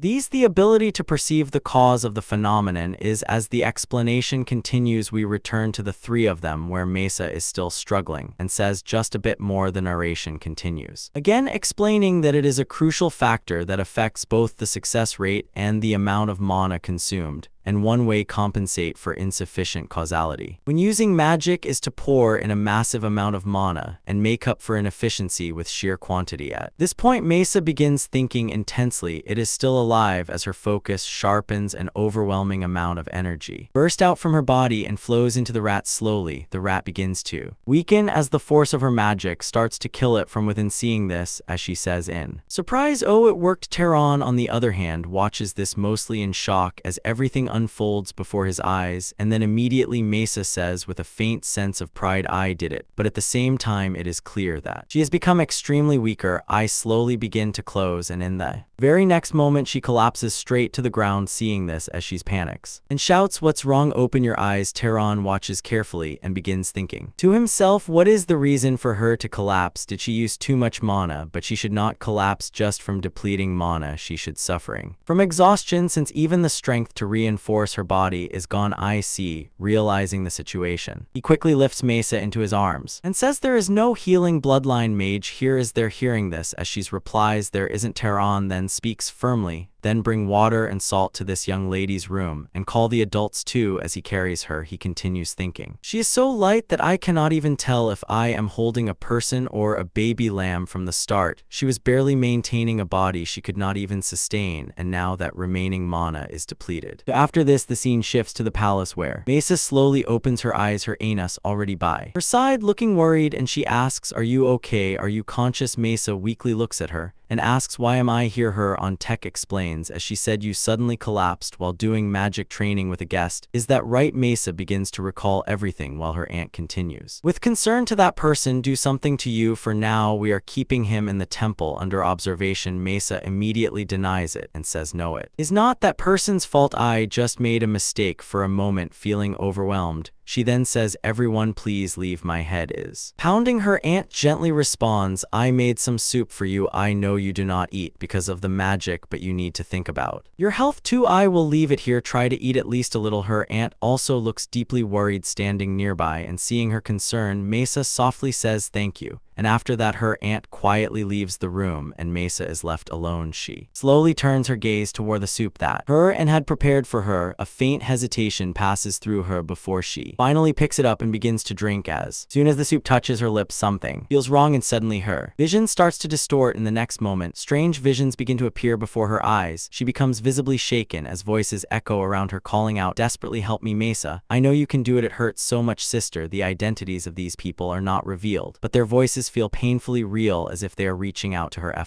somewhere far away, yet deeply connected to her. Overwhelmed by fear and confusion, Mesa suddenly drops the bowl of soup. It spills across across the floor as she clutches her ears tightly and starts screaming and distressed. The scene feels almost like something out of a horror story, her voice filled with panic as the visions continue to torment her. The scene then shifts outward and we see a statue standing silently in place. The narration reveals that this location is the underground chamber of House Berk, known as the Temple of the Limping Goddess. Inside this place, Drawn stands accompanied by a guard who had brought him there. The guard grips his sword firmly and speaks in a serious tone. The doors and walls are all solidified like muscles trained for centuries without a single gap. Do not even think about breaking through and escaping. His name is revealed to be Harim Berk. Hearing this, Strong calmly replies, "Yes, I understand," yet inside his mind he is observing everything, carefully analyzing the situation. Harim Berk then adds with pride, "They are very firm." Torin responds casually, "All right." Harim Berk repeats with even more emphasis, "Extremely firm." Torin cannot help but thinks to himself, is he boasting? At that moment, Harim Berk suddenly draws his sword and begins swinging it in the air as if practicing. Torin looks at him with confusion and asks, "What are you doing?" Harim Berk simply replies, "Training." Torin quietly watches the man's movements, his eyes carefully following every swing, every step, every subtle shift in posture. As he observes, he begins analyzing everything in his mind. He thinks to himself, he is efficient. There are no unnecessary movements. Every motion is the minimum preparation needed for the next strike. Is that the efficiency of a trained body? After a moment, Harim Berk notices Torin watching him and turns his gaze toward him. He says calmly, "On my apologies, did I get in the way?" Torin replies, "No," but then Harim Berk asked with curiosity, "What did you see in my movements just now?" Torin answers, "Honestly, I thought it was cool." Harim Berk nods slightly and says, "I see." Then, while continuing his training, he begins to explain, "Most nobles dismiss weapon arts as trivial since it is easier to attack from a distance with magic, but it is all because they have weak bod as the mind does not come indeed the flesh, so they rely on tricks." Torin listens and then responds thoughtfully, "Unless their bloodline is specialized in strength, focusing on magic is more practical and efficient, but after experiencing real combat situations come up where you have to face it even if you want to avoid it." Hearing this, Harim Berk immediately stops and throws a sword toward Torin, saying, "Take this." Torin catches it but looks at him with doubt and says, "I thought you were keeping me here because I am a suspicious person. Is it all right to give me a weapon?" Harim Berk replies without concern, "It does not matter. This is just an iron bar. What makes it a sword is the body of the wielder. With your weak body, now you could not possibly cut me." After hearing those words, Torin calmly says, "True, even if I did try something." Harim Berk continues watching him closely, and at that very moment something changes. The air around Torin begins to shift as a powerful and furious energy starts to surge out from his body while he grips the sword tightly. The calm atmosphere suddenly turns tense as that overwhelming presence begins to build up around him. While correcting Tron's posture, Lam calmly explained the underlying principle. He guided him step by step, placing the center of gravity firmly on the front leg, lifting the arm with control and learning to overcome the weight of the blade rather than fighting against it. Torin listened attentively and responded with quiet respect, showing that he understood. Satisfied, Lam gave a small nod of approval and instructed him to repeat the motion 10 times without pause. He emphasized the importance of breathing, telling him not to hold it back but to let it flow into his muscles as if every movement drew strength from within. Then, in a more thoughtful tone, Lam admitted that Torin, his body was naturally well suited for training. If he ever found the time to properly refine it, the results would be remarkable. Though magic was undoubtedly the strongest tool a wizard could wield, Lam made it clear that the body remained the true foundation. A body forged through relentless trials could dominate even without relying on magic. That distinction, he insisted, was something Torin needed to fully understand. Just as Torin prepared himself to continue his training, carefully recalling Lam's words, the doors of the goddess temple slowly opened. The atmosphere shifted as the head of the Berk family entered. Having learned from Misha that Terran was not responsible for her earlier collapse, she had come personally to offer an apology. However, Torin did not hold any resentment. Instead, he humbly stated that he was the one who should apologize, acknowledging that his actions as a guest had been somewhat improper. Despite this, she conveyed that Missa wished to apologize to him directly and asked if he would spare some time. When they finally met, Missa expressed her sincere regret, explaining that she felt responsible after hearing he had been confined to the temple because of her condition. Torin dismissed her concern, saying it had merely been a necessary procedure and that he was simply relieved she was safe. Hearing this, Misha chose not to dwell on the matter further. Instead, her curiosity shifted to the magic he had used the previous day, the spell that caused animals to rot, she questioned. Whether it was some hidden bloodline magic, as the sheer amount of power required seemed extraordinary, Torin, however, denied this and explained that it was not a bloodline ability at all. In fact, anyone who understood its principle could use it with ease. This immediately sparked her interest, and she eagerly asked him to teach her. In return, she offered to share one of the Albion family's secret arts. Seeing her determination, Torin agreed. He then carefully explained the true nature of the spell. It was not destruction at its core, but enhancement. The strengthening of living organisms. The difference was that the target being enhanced was an invisible form of life, a type of microorganism beyond ordinary perception. Because Misha had no knowledge of such existence, her earlier attempt had been inefficient. Relying purely on brute force, though she had ultimately succeeded, she now realized the gap in understanding between them. Even so, she admitted this with a hint of reluctance and requested that Torin tell as ease their match had ended in a draw, as she had no desire to see him grow and insufferably arrogant. Torin agreed without hesitation. Keeping her promise, Misha prepared to reveal her secret art. She picked up a comb and gently drew it through her hair, beginning to explain how objects, when rubbed together, could generate a force that caused them to attract one another. Before she could finish, however, Torin calmly identified it as static electricity. The answer caught her completely off guard. For a moment, she stood speechless, unable to hide her surprise. Regaining herself, she acknowledged the depth of the technique, but admitted she had not expected him to already understand it. This left her in a difficult position, unsure what she could possibly teach him that he did not already know. After some thought, she proposed a different solution. Until she could properly repay him, they would train together. She made it clear that this was simply to settle her debt and not because she personally needed his help. Torin accepted the arrangement without hesitation, and they agreed to meet in the garden every evening starting the next day. That night, the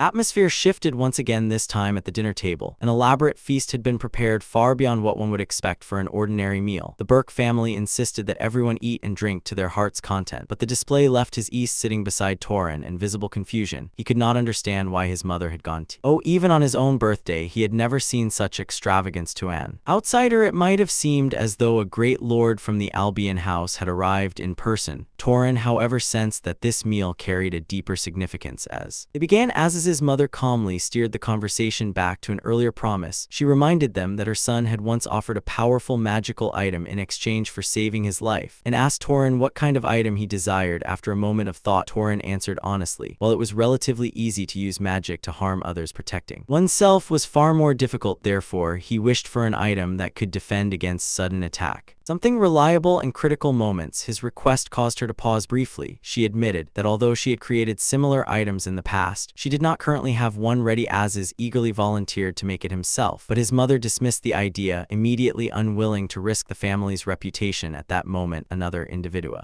present raised his hand, offering to take on the task. He explained that he had recently completed a commission for the main house and had some time to spare. When asked about his approach, he suggested crafting the item is something that could be worn at all times, a ring, ear ring, or necklace, so that its defensive power could be activated instantly. The only drawback was the time required. It would take a full month to complete. The head of the Burke family praised his initiative, even remarking with a hint of pride that although showcasing one's own child might seem excessive, Mello was indeed a highly skilled wizard whose craftsmanship nearly matched her own. In essence, the item would be created in the course of a month by someone of exceptional ability from a lineage renowned for producing magical artifacts. Hearing this, Torin expressed his gratitude, but also his concern, wondering if such an effort might be too grand for him. She dismissed his hesitation without a second thought, stating that compared to her son's life, it was not grand at all. With quiet authority, she instructed Torin to remain with their family as a guest for the next month, assuring him that he should stay without worry. Aziz, watching this unfold, could not help but smile as he leaned closer and remarked that it seemed his mother had taken quite a liking to him. He even revealed that the night before she had spoken at length about Torin, praising not only his magical talent comparable to Mrs., but also something far more important, the qualities that set him apart beyond mere strength. Aziz leaned back with a knowing smile, his tone half teasing and half serious as he revealed what he believed to be his mother's true intentions. He remarked that Torin had clearly been neglecting his training, and because of that his mother had likely taken an interest in recruiting him into the Burke family. According to Aziz, it usually started with generosity, lavish gifts, thoughtful favors, until before one realized it, they were bound by a sense of obligation. and then at the right moment she would introduce them to a charming young lady. It was, as he casually put it, one of her most effective methods. In fact, quite a few wizards had ended up joining the Burke family in exactly that way. Hearing this, Torin could not help but feel that such a situation would become unnecessarily complicated. However, Aziz quickly waved off his concerns, assuring him that there was no need to worry. The magical item was merely a gesture of gratitude, nothing more. Even if he accepted it, no one would force him into marriage. His mother, he insisted, was not so lacking in tape. Shifting the topic, Aziz asked Torin how he intended to spend the rest of the day. Torin replied that he had already promised to train with Lady Misha later that evening. The moment Aziz heard that the training was scheduled for the evening, his eyes lit up. Throwing an arm around Torin's shoulders, he declared that there was still plenty of time left in the day. With an excited grin, he insisted that Torin accompany him on a patrol. While Zavalin might not be the capital he claimed, it still had plenty to offer. Torin tried to explain that he had planned to spend the day quietly practicing magic on his own, but Aziz would hear none of it. Grabbing him by the collar, he dragged him along, laughing as he said that life was short and meant to be enjoyed while one still had the chance. Before long, they found themselves standing in front of a casino. Torin's complete lack of interest was obvious, and Aziz quickly picked up on it. Undeterred, he began enthusiastically pointing out other attractions, introducing one place after another in an attempt to spark his curiosity. It was during this lively explanation that Torin's attention was suddenly drawn elsewhere. His gaze fixed on a large illustrated poster pinned to a nearby wall. The figure depicted on it bore an uncanny resemblance to Kenyatt. Something about the expression was entirely different. It lingered in Torin's mind, leaving him quietly unsettled. They soon moved on to a theater where stage play was being performed. The story unfolded in the harsh expanse of the Demon Desert, where warriors of Albion fought against overwhelming odds. At the center of the tale was a knight named Cain, who, after enduring an unimaginably fierce battle, repelled all invading enemies with what could only be described as divine power. As the performance concluded, Aziz applauded enthusiastically, clearly impressed. Turning to Torin, he eagerly asked for his thoughts. Torin responded with genuine admiration, praising the story as remarkable. Yet what struck him most was Cain's humility. The man himself had once claimed to be nothing more than an ordinary knight. That contrast only deepened Torin's anticipation. The next time they met, he resolved to ask Cain directly whether such a tale was true. The following morning, as dawn broke, Torin opened his eyes and found himself staring at a familiar sight. Lem was already there, crouched beside his bed with the same unwavering gaze. As always, his sudden presence was enough to leave Torin momentarily speechless. Calmly, Lam asked if he had rested well, then explained that he had been thinking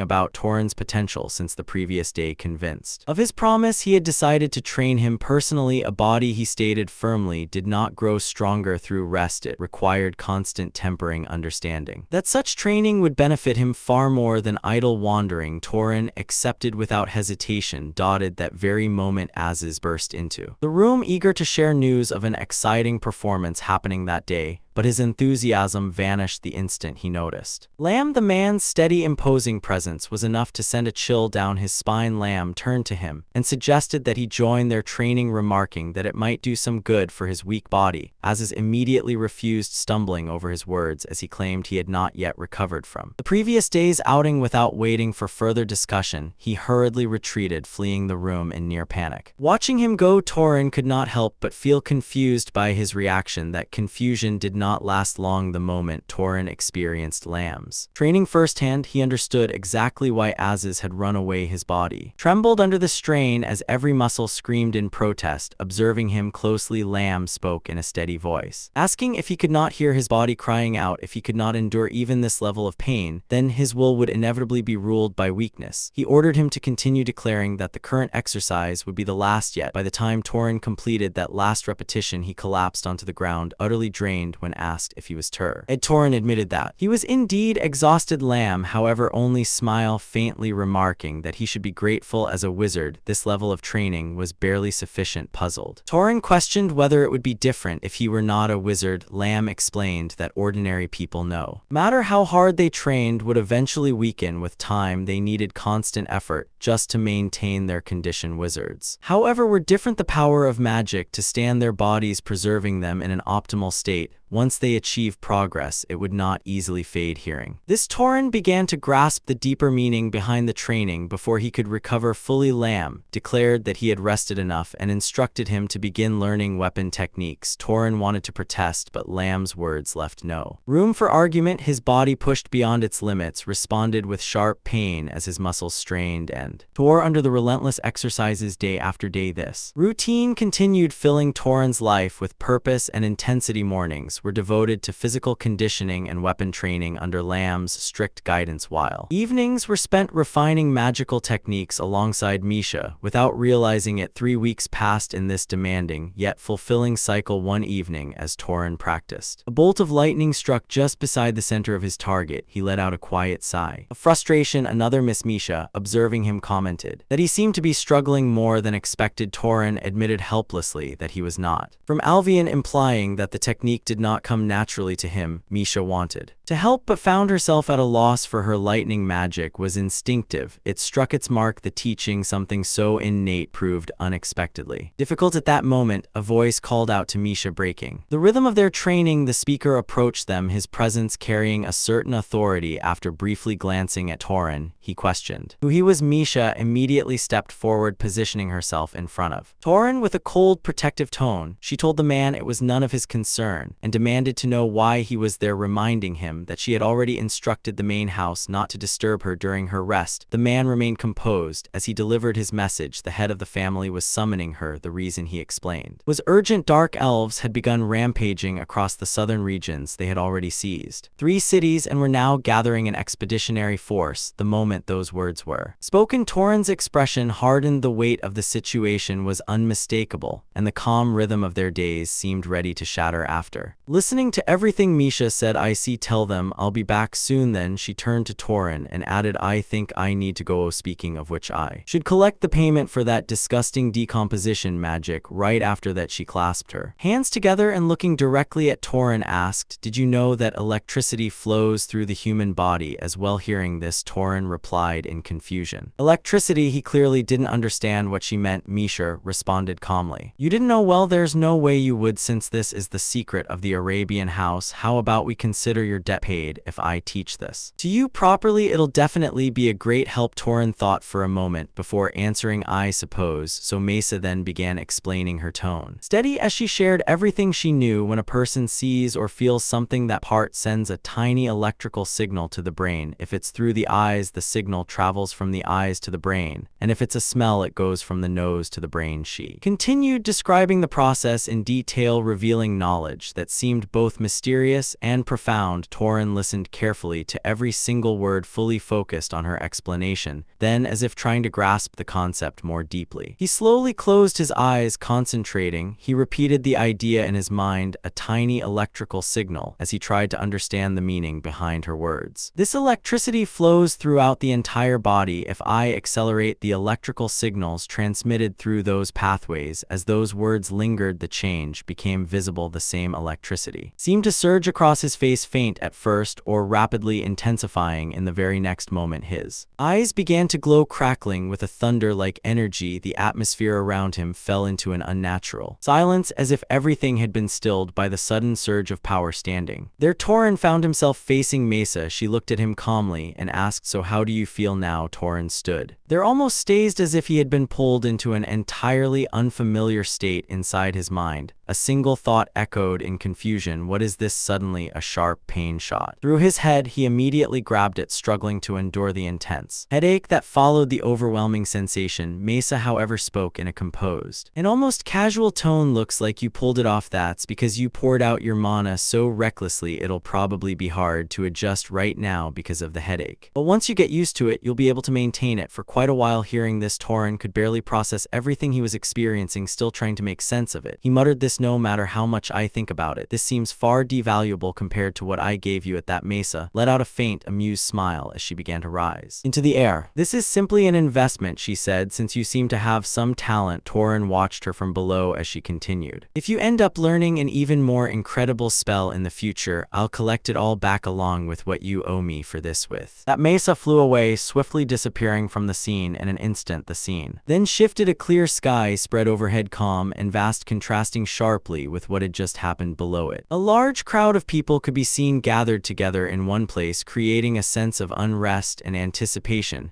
as the moment unfolded.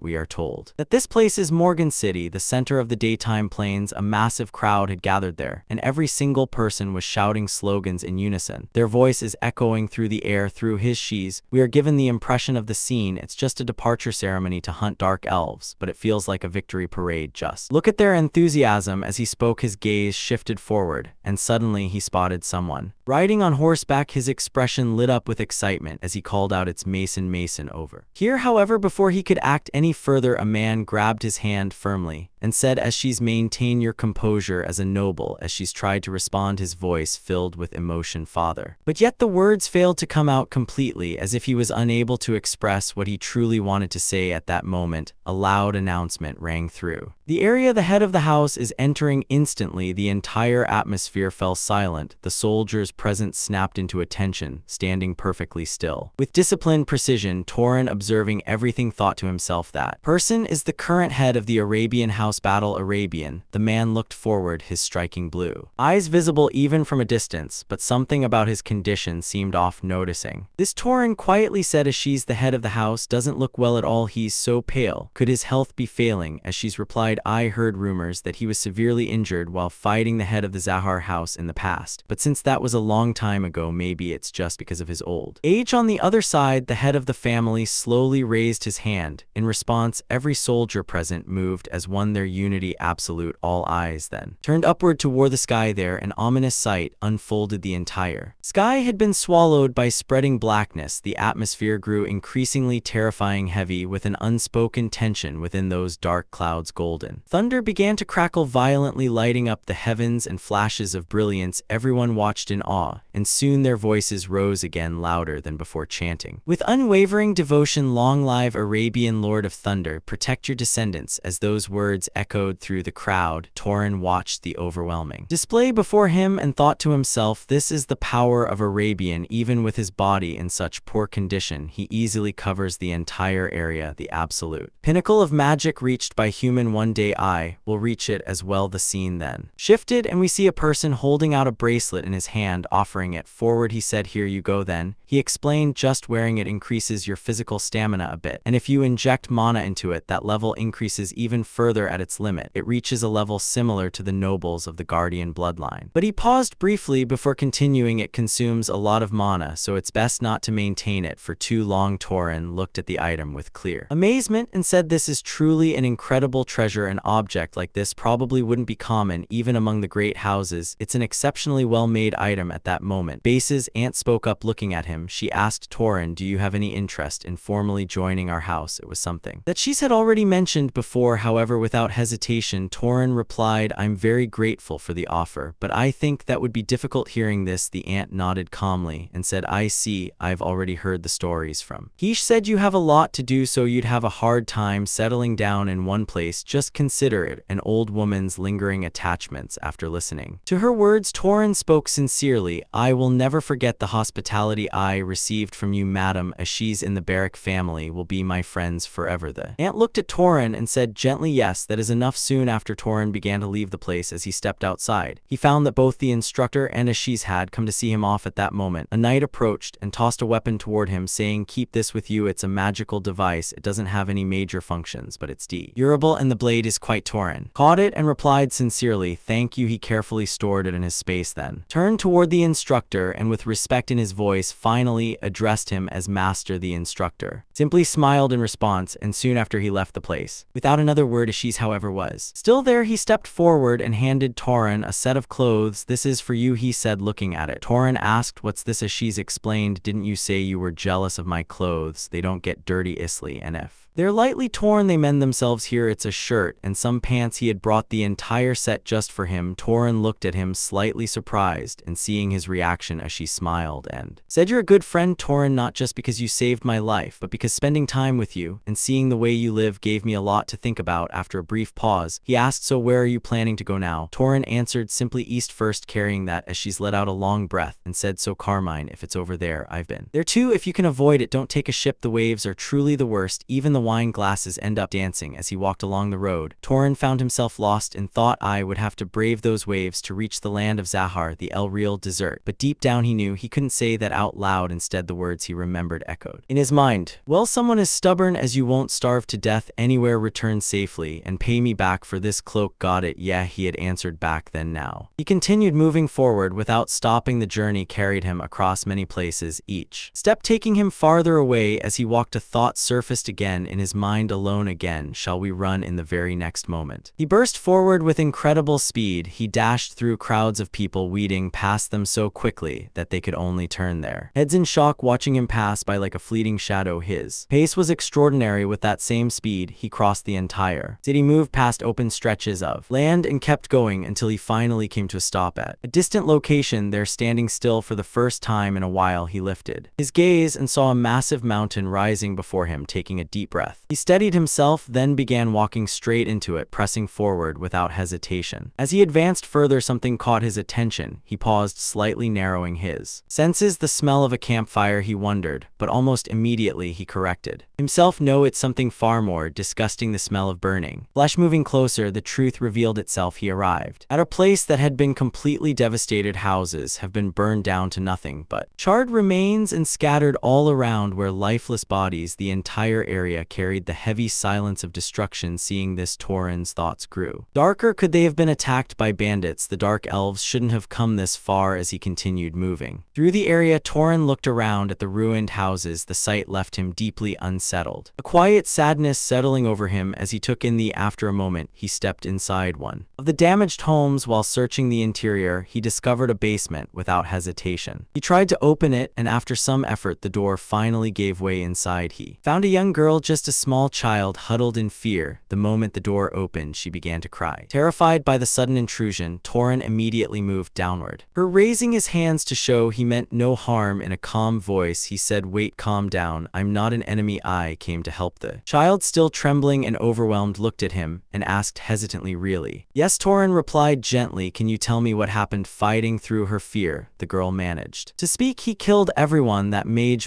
Torin repeated, clearly surprised by what he had just heard. But before she could say anything more, the girl suddenly collapsed, losing consciousness. Torin quickly caught her and checked her condition. "Fortunately, it's nothing serious," he thought to himself. "She must just be exhausted from being trapped in the basement for so long. First, I need to get this child somewhere safe." Carefully lifting her, he carried her outside, but the moment he stepped out, a sharp tension filled the air. Someone had already taken aim at him. A girl stood at a distance, her bow drawn, an arrow pointed straight at him. "I found you," she said coldly. She appeared to wield both fire and ice, her presence radiating danger. Her voice rose sharply as she shouted, "On your knees, you murderous bastard." It was clear that she had misunderstood the situation, yet despite the accusation and the threat, Torin remained calm and composed, not showing even the slightest sign of panic as he faced her. The archer pointed her bow at Torin and shouted angrily, "On your knees, you damn murderer." But even after hearing her accusation, Torin remained completely calm. He didn't lose his composure for even a moment. On the other side, the archer yelled again, her voice filled with rage and disbelief. "Wasn't this massacre enough for you? And now you're even trying to kidnap a little child." At the same time, the fire magician standing beside her warned sharply, "Don't move from where you are. If you do, what happens next won't be pleasant." Torin, still maintaining his calm demeanor, tried to explain the situation. "Wait, this is a misunderstanding," he said, attempting to reason with them, but before his words could reach them, the fire magician suddenly lost control. In his nervousness, he accidentally released his attack forward. The blazing spell shot straight ahead at high speed, heading directly towards Ron, and in the next instant, a massive explosion erupted. Seeing this, the archer's eyes widened in shock and fury. She immediately turned toward the fire magician and shouted, "Gil, you idiot, there was a child there." Panicking, the magician stammered, "Oh no, it was an accident. I was so nervous that I..." But as the archer turned her gaze forward again, she froze. What she saw left her completely stunned. Someone had blocked the attack, stopped it entirely using just a single hand. It was Torin. He stood there, having activated his artifact completely unharmed. Not a single scratch could be seen on his body. Calmly, almost as if it were nothing, Torin said, "I didn't think I'd have to use this so soon." The members of the archers' team stared at him in disbelief. He blocked that magic with just his body, one of them whispered in shock. Meanwhile, the archer girl couldn't stop her thoughts from racing. What kind of defensive magic is that? Could it be a bloodline ability? The confusion and astonishment were clearly visible on her face as all eyes remained fixed on him. Torin spoke once more, his voice steady but firm. "I'm not the one who attacked this village. I'll say it again, this is all a misunderstanding. But if you attack me again," his tone grew colder, carrying a quiet warning, "I won't just defend myself." Hearing his statement, the archer began to feel a slight sense of fear. None of them knew anything about Torin's true power, and that uncertainty made him even more intimidating. Her gaze slowly shifted to War, the little girl who was now standing quietly beside Torin, calm and unharmed. After taking a moment to process everything, the archer finally spoke, her tone no longer as aggressive as before. "That makes sense. There'd be no reason to cause such a tragedy, and then stay here just to save a child." Then, lowering her weapon slightly, she introduced herself. "My name is Bison, and yours?" Torin simply replied with his name. After hearing it, Bison looked at him carefully and said, "Even if the circumstantial evidence says otherwise, how can I believe you?" Torin, still composed, answered without hesitation, "Ask her when she wakes up." It seems she saw the culprit. Bison's eyes widened in surprise. What she saw? The arsonist. Torin repeated the word slowly, as if confirming it himself. "The arsonist." Noticing his reaction, Bison frowned slightly and said, "Don't tell me you don't know who he is." Torin calmly admitted that he didn't. At this, Bison explained, her voice training serious, "He's the mad mage who committed this atrocity. For the past few months, he's been periodically attacking isolated villages, tying up the residents and burning them alive. Since there are no survivors, we don't even know his gender. All we know about this person is that they call him the arsonist." Just then, the little girl stirred and slowly spoke, her voice weak but clear. "Well, he was wearing a red cloak and had a beard. He looked scary, like a lumberjack." All of the archers' companions listened carefully to her words, taking in every detail. The archer herself glanced back at Torin, her expression softening. After a brief pause, she stepped closer to him. Along with her team, "I'm sorry," she said sincerely. "We were rude because we were too impatient. It was clearly my mistake to point a weapon at you." The fire magician also lowered his head slightly and added, "I'm sorry." To watching this, Torin thought to himself, even among nobles, some leather sense of duty override the reason. "You were an honest and good leader." Then, speaking to them calmly, he said, "Since you were concerned about the child's health first, that's what matters. So did you come here to capture the arsonist?" This and nodded yes. "Since someone was at the site of a fresh fire, I thought we have finally caught the culprit this time, but it turned out like this. Still, now that we have a description, we'll catch him soon. We have a natural tracker among us." Torin raised an eyebrow, slightly surprised. "A tracker? Don't tell me. Are you from the Zahar family? Then why are you in a place like this?" Bison immediately lifted her hand and replied with confidence, "No, I'm Bison Carmine of the Carmine family. I came from Abhia, and these are my friends from our vassal families." Bison continued, "Usha here is a descendant of someone whose ancestors once mixed blood with a Zahar noble. That bloodline manifested only weakly. She's good at tracking magic, but has no talent for concealment in the family. They call it a primitive bloodline." She paused for a moment, then looked directly at Torin with a more serious expression. "More importantly, Mr. Torin, I have a request for you. Could you help us hunt down the arsonist? You can take the entire reward for capturing him. I'll even give you my share of the mana. All I need is to earn the merit for this mission." After hearing everything, Torin asked calmly, "This arsonist, do you know his power level?" Bison nodded and replied, "He's definitely a noble level mage. Some of the villages he attacked were protected by several knights, and yet they were all killed." Hearing this, Torin fell into thought. Killed several knights. Maybe he's exactly the kind of opponent I need right now. "The weak, demonic beast along the road. Don't increase my strength anymore." After a brief pause, he gave his answer. "Fine." A faint smile appeared on Bison's face. Torin then added, "First, let's get the child to safety." Soon after, they traveled to another place. There, they handed over some money to a man, saying, "Here, take this. It's enough to raise this child until they're grown." The man quickly assured them, "Of course, you can count on me." His body suddenly began to tremble strangely, as if something was wrong. Right after that, the scene shifted back to the same village, the one that had been completely destroyed. After that, the team's tracker stepped forward and began using her ability, carefully scanning the surroundings, guiding everyone ahead. She said, "We still need to look a bit more. All right. Let's move." Bison immediately asked which way. Without hesitation, the tracker continued, leading them forward, her focus unwavering. Watching her work, Torin grew curious and asked, "How exactly are you tracking him?" She replied calmly, "First, I looked for human footprints, and when they reached the main road, I followed the scent of ash. If he hasn't changed clothes, he'll still be covered in ash residue." Hearing this, Torin thought to himself, quite professional. She couldn't find him before because she didn't even know his gender. Just then, the tracker suddenly stopped and said, "Found it." Everyone immediately began following her from behind. Bison called out, "Wait, Usha, slow down a bit." Soon the scene shifted to a mountainous area. The terrain was rough and quiet, and the group finally came to a halt. Their Bison turned back and said, "Mr. Torin, come to the front with me. The rest of you stay back." With that, the two of them moved forward, holding glowing spheres in their hands that lit up the dark path ahead. As they advanced, Bison asked the tracker in a low voice, "Is someone inside?" Ash hesitated slightly, as if sensing something unsettling, then answered, "There's one person." Hearing this, they all began moving forward again, entering a cave after a short while. They finally reached their destination, standing before the very magician they had been searching for all this time. All eyes turned toward him. The man looked at them calmly and spoke in an almost casual tone, "What brings you gentlemen to such an isolated place?" But here Torin didn't stay silent at all. Without hesitation, he asked the team behind him, "Is that the arsonist?" The tracking girl focused for a moment before replying, "I'm picking up a strange scent." "It's him." Bison immediately readied her bow and said firmly, "It must be. I'll confirm it." She stepped forward slightly and called out, "Are you the one who kidnapped and burned the villagers nearby?" The man tilted his head, acting confused. "I'm not quite sure what you mean," he replied calmly, but in the very next moment, he suddenly activated his magic. Flames burst forward, and a violent explosion shook the area. The force of the blast pushed several members of the team backward. However, Torin and Bison remained exactly where they stood. Torin had already activated his artifact once again, creating a protective force field around them. Seeing this, even the magician looked surprised. Taking advantage of that brief moment, Bison released an arrow straight toward him. The shot was precise. It struck the dark mage in the leg. The impact forced him down onto one knee, but he didn't stop there. Almost instantly, he activated his bloodline ability. The ground began to tremble as he used earth manipulation, shaping the terrain itself. Massive, giant hands of rock rose from the ground, forming around him. Seeing this, Torin thought, earth manipulation. I thought he had a flame bloodline. The enormous hands then lunged toward Torin, attacking him relentlessly. He moved quickly, trying to evade their crush and blows, but the dark magician continued his assault without pause. In response, Torin acted instantly. Gathering his strength, he launched a powerful rock shot straight at the enemy. The attack hit with force, shattering one of the giant stone hands completely. And then, without wasting a second, Torin activated another spell, this time lightning magic. Sparks of electricity began crackling violently around his hands, growing brighter and more intense with each passing moment. As he unleashed the attack, the bolt struck the dark magician with tremendous force. The man screamed loudly in agony, his voice echoing through the cave before collapsing straight to the ground. Seeing this, Bison quickly asked, "Did you take him down?" Torin, still focused, replied calmly, "Most likely. I'll handle this one. Please check on the other." Without delay, he scattered several small seeds around the fallen mage. Almost instantly, they sprouted at an unnatural speed, growing into thick, twisting plants that wrapped tightly around the man's body, binding him completely. With his movement restrained, Torin stepped forward, weapon in hand, and stood right in front of him. "I've sealed his sight and movement. It's over," he said in a cold, controlled tone. Then, commanding sharply, he added, "Get up now." In the next moment, Torin moved behind him and pressed a blade against his neck. "Don't move," he warned. "Release any more mana and I'll kill you." On the spot, the dark magician, clearly shaken, asked in a trembling voice, "Who are you? How did you find this place?" Torin answered without hesitation, "We have our ways now. Tell me you're the arsonist, right?" At first, the man said nothing, but then, without warning, Torin drove his weapon into the man's knee. A piercing scream tore out of him. His pain overwhelmed his body. "Answer me," Torin demanded coldly. "Why is a rogue noble burning innocent villagers alive?" In his mind, Torin thought, a murderer deserves no mercy. Shaking with fear and pain, the dark magician finally spoke. God told me to," he stammered desperately, "if I burn the flesh and souls of sinners, I can reach him." Hearing this, the entire group of archers was stunned. What they exclaimed in disbelief. disbelief, the dark magician continued, his voice unstable and filled with fanatic desperation. God taught me the secret to obtaining other bloodlines. If I burn a few more humans, I'll finally obtain the flame bloodline. This in turned away in disbelief, her expression filled with shock and disgust. Isn't this just madness? She said. How could anyone obtain an innate bloodline like that to commit such massacres for reasons so ridiculous? Meanwhile, on the other side, Torin's anger had reached an entirely different level. As he listened, something from his past resurfaced in his mind, a memory of someone once saying, even commoners gain power by killing demonic beasts. I've seen many mages do it back. In the present, the dark magician continued, muttering obsessively, I just need to burn a few more, and then I'll have the power of flames. Torin's expression darkened as a realization began to form within him. This isn't just the delusion of a madman. He thought the atmosphere around him seemed to shift, growing heavier as his anger deepened. Perhaps I've discovered the secret of this world. Then, without wasting a single moment, Torin instantly cuts off the dark magician's head. Right after that, the lifeless body collapses to the ground in front of everyone. Seeing this, a few people start feeling uneasy. One man, whose condition had already worsened, is questioned by the others about what happened to him. Struggling to explain, he says, bad Arabian. It feels like slaughtering livestock. Hearing this, the archer immediately snaps at him. Don't say such foolish things. We all could have died here if things had gone wrong, and you're feeling sympathetic. Besides, when I think about how many people that bastard killed, dragging him away alive and making him suffer even more wouldn't have been enough. After this, Torin quietly turns around and starts heading outside. As he moves, one of his companions finds a book lying on the ground and hands it to him. Torin looks at it carefully and thinks to himself, this should be enough evidence that he's the burner. As he flips through the pages, he mutters, these are combination formulas I've never seen before in my life. Did that voice claiming to be a god teach him all this too? He is still lost in thought when suddenly, from behind, the archer calls out Torin. She is calling him over for the next step, and soon after, all of them begin absorbing mana according to their own methods. At that moment, the scene shifts to a man speaking with, congratulations, Miss Bison, to think you managed to catch the burner. A new star has risen in house. Carmen Bison calmly replies, you flatter me. Then she turns to Torin and says, we're planning to travel around a bit more while hunting some monsters. What about you, Torin? She had already handed him his share of the money. In response, Torin answers without hesitation, I'm planning to head straight to Abaja. Bison speaks in a slightly lowered voice, as I mentioned yesterday, what that guy told us. Hearing this, Torin calmly responds, yes, I won't go around blabbing about it elsewhere. Whether it's true or not, it would cause great chaos. After that, Bison nods and says to him along with her team, all right then, see you next time. With those words, everyone goes their separate ways. As Torin watches them leave, he quietly thinks to himself, there's no need for me to mention that there isn't any definitive proof. Yet he then continues on his own path. As he moves forward, the heat around him begins to intensify. It's clear he is passing through a desert region. He mutters, it's getting more humid. Then, snapping his fingers, he observes the change in his abilities. The firepower has decreased and mono consumption has increased. Small flame flickers in his hand as he studies it before adding, it'll be tricky to handle fire magic here. But then he pauses. On the other hand, in his other hand, a large sphere of water forms with ease. Looking at it, he concludes, which means, is this a bocce? The scene shifts to a port town where numerous ships are docked inside the town. A conversation unfolds between a group of sailors. One man asks, are you guys setting sail tomorrow? Hearing this, a pilot with an eye patch replies, that's right, we have to go to that dreadful and real desert again. Those merfolk along the route keep throwing harpoons at us, and last time the bottom of the ship ended up looking like a honeycomb. Another man, surprised, asks, is it really that bad? Sitting nearby, an old man adds with frustration, and then there are those damn pirates. As the one-eyed pilot continues complaining, at this rate we'll be paying off funeral expenses instead of sailors' wages. Damn it, we're desperate for a skilled knight. Just then someone approaches. Then it's Tyrone. He stops right in front of the group and directly asks, excuse me, are you heading to the real desert? The one-eyed man looks at him and replies bluntly, we're leaving tomorrow, but our ship isn't a cruise liner. We don't even have enough room for extra cargo right now. Taking on one person means leaving behind a barrel of boozin' that goes against my principles. After that, Tyrone calmly places his hand over a cup. Seeing this, the tavern owner becomes confused and asks, what exactly are you trying trying to do, but before anyone can understand what's happening, the cup suddenly becomes completely covered, sealed in a strange and overwhelming way. Witnessing this unnatural display, the owner is visibly shaken, fear creeping into his expression. At the same time, one of the men nearby quickly stands up and says with respect, "What is a great knight doing in such a humble place? You can speak comfortably." Tyron looks straight at them and replies without hesitation, "I'm the one asking to be hired here." Hearing this, the one-eyed man's attitude immediately softens and he speaks more politely. "So what brings Sir Knight to this place?" Tyron answers directly, "I would like you to let me board a ship heading to the Enreal Desert. I'm here as an employee, not a passenger. If pirates or merfolk attack, I will help fend them off. I'll use that as payment for my passage." After hearing this, the one-eyed man sighs and explains honestly, "It seems you've already overheard, but our ship is very poor. Forget about me. Sly salary, we don't even have the means to provide a room with fitting a knight status." Completely unfazed replies, "I don't care about the pay or the conditions. My goal is simply to get to the Enreal Desert anyway." The one-eyed man pauses for a moment, then breaks into a grin and says, "Really? Then it's settled." John us at once. Soon after, the scene shifts as Tyron is welcome to board their ship, but suddenly the focus changes to a completely different place, one filled with chaos. Several houses are burning, flames rising high into the sky. A brutal attack by dark elves is underway. People are desperately trying to fight back, but they are clearly struggling. A young master in particular is unable to fight properly, overwhelmed by the situation. At that very moment, a dark elf charges rapidly toward as she's closing the distance. In an instant, just as things seem hopeless, a flash of golden lightning streaks across the sky. In the blink of an eye, every monster in the surrounding area is struck down. Then, from within that fading light, Mesa makes her entrance. Seeing her, the young man breathes in relief and says, "Thank you, my lady." Mesa looks at him calmly and firmly replies, "Rejoin the unit," as she's immediately responds, "Yes, ma am," and rushes forward without wasting a second, returning to the battlefield. Meanwhile, Mesa remains standing there, her presence calm yet commanding. Just then, a man approaches her from behind and asks with concern, "Are you hurt anywhere?" This man is introduced as Vice Captain Kadram Arabian. When Mesa calmly shakes her head, indicating she's fine, he continues, "Don't push yourself too hard. You are far more precious than the lives of a knight or two." However, Mesa shows no sign of concern for herself and replies firmly, "I'm fine. This is nothing." More importantly, "How is the battle going?" Kadram answers, "Not bad at this rate. This area will be reclaimed soon, though we haven't found the tunnels yet." Hearing this, Mesa gives a slightly sharp response, almost like a taunt, as she begins to walk past him. "Let me know when you find them. I'll go there myself."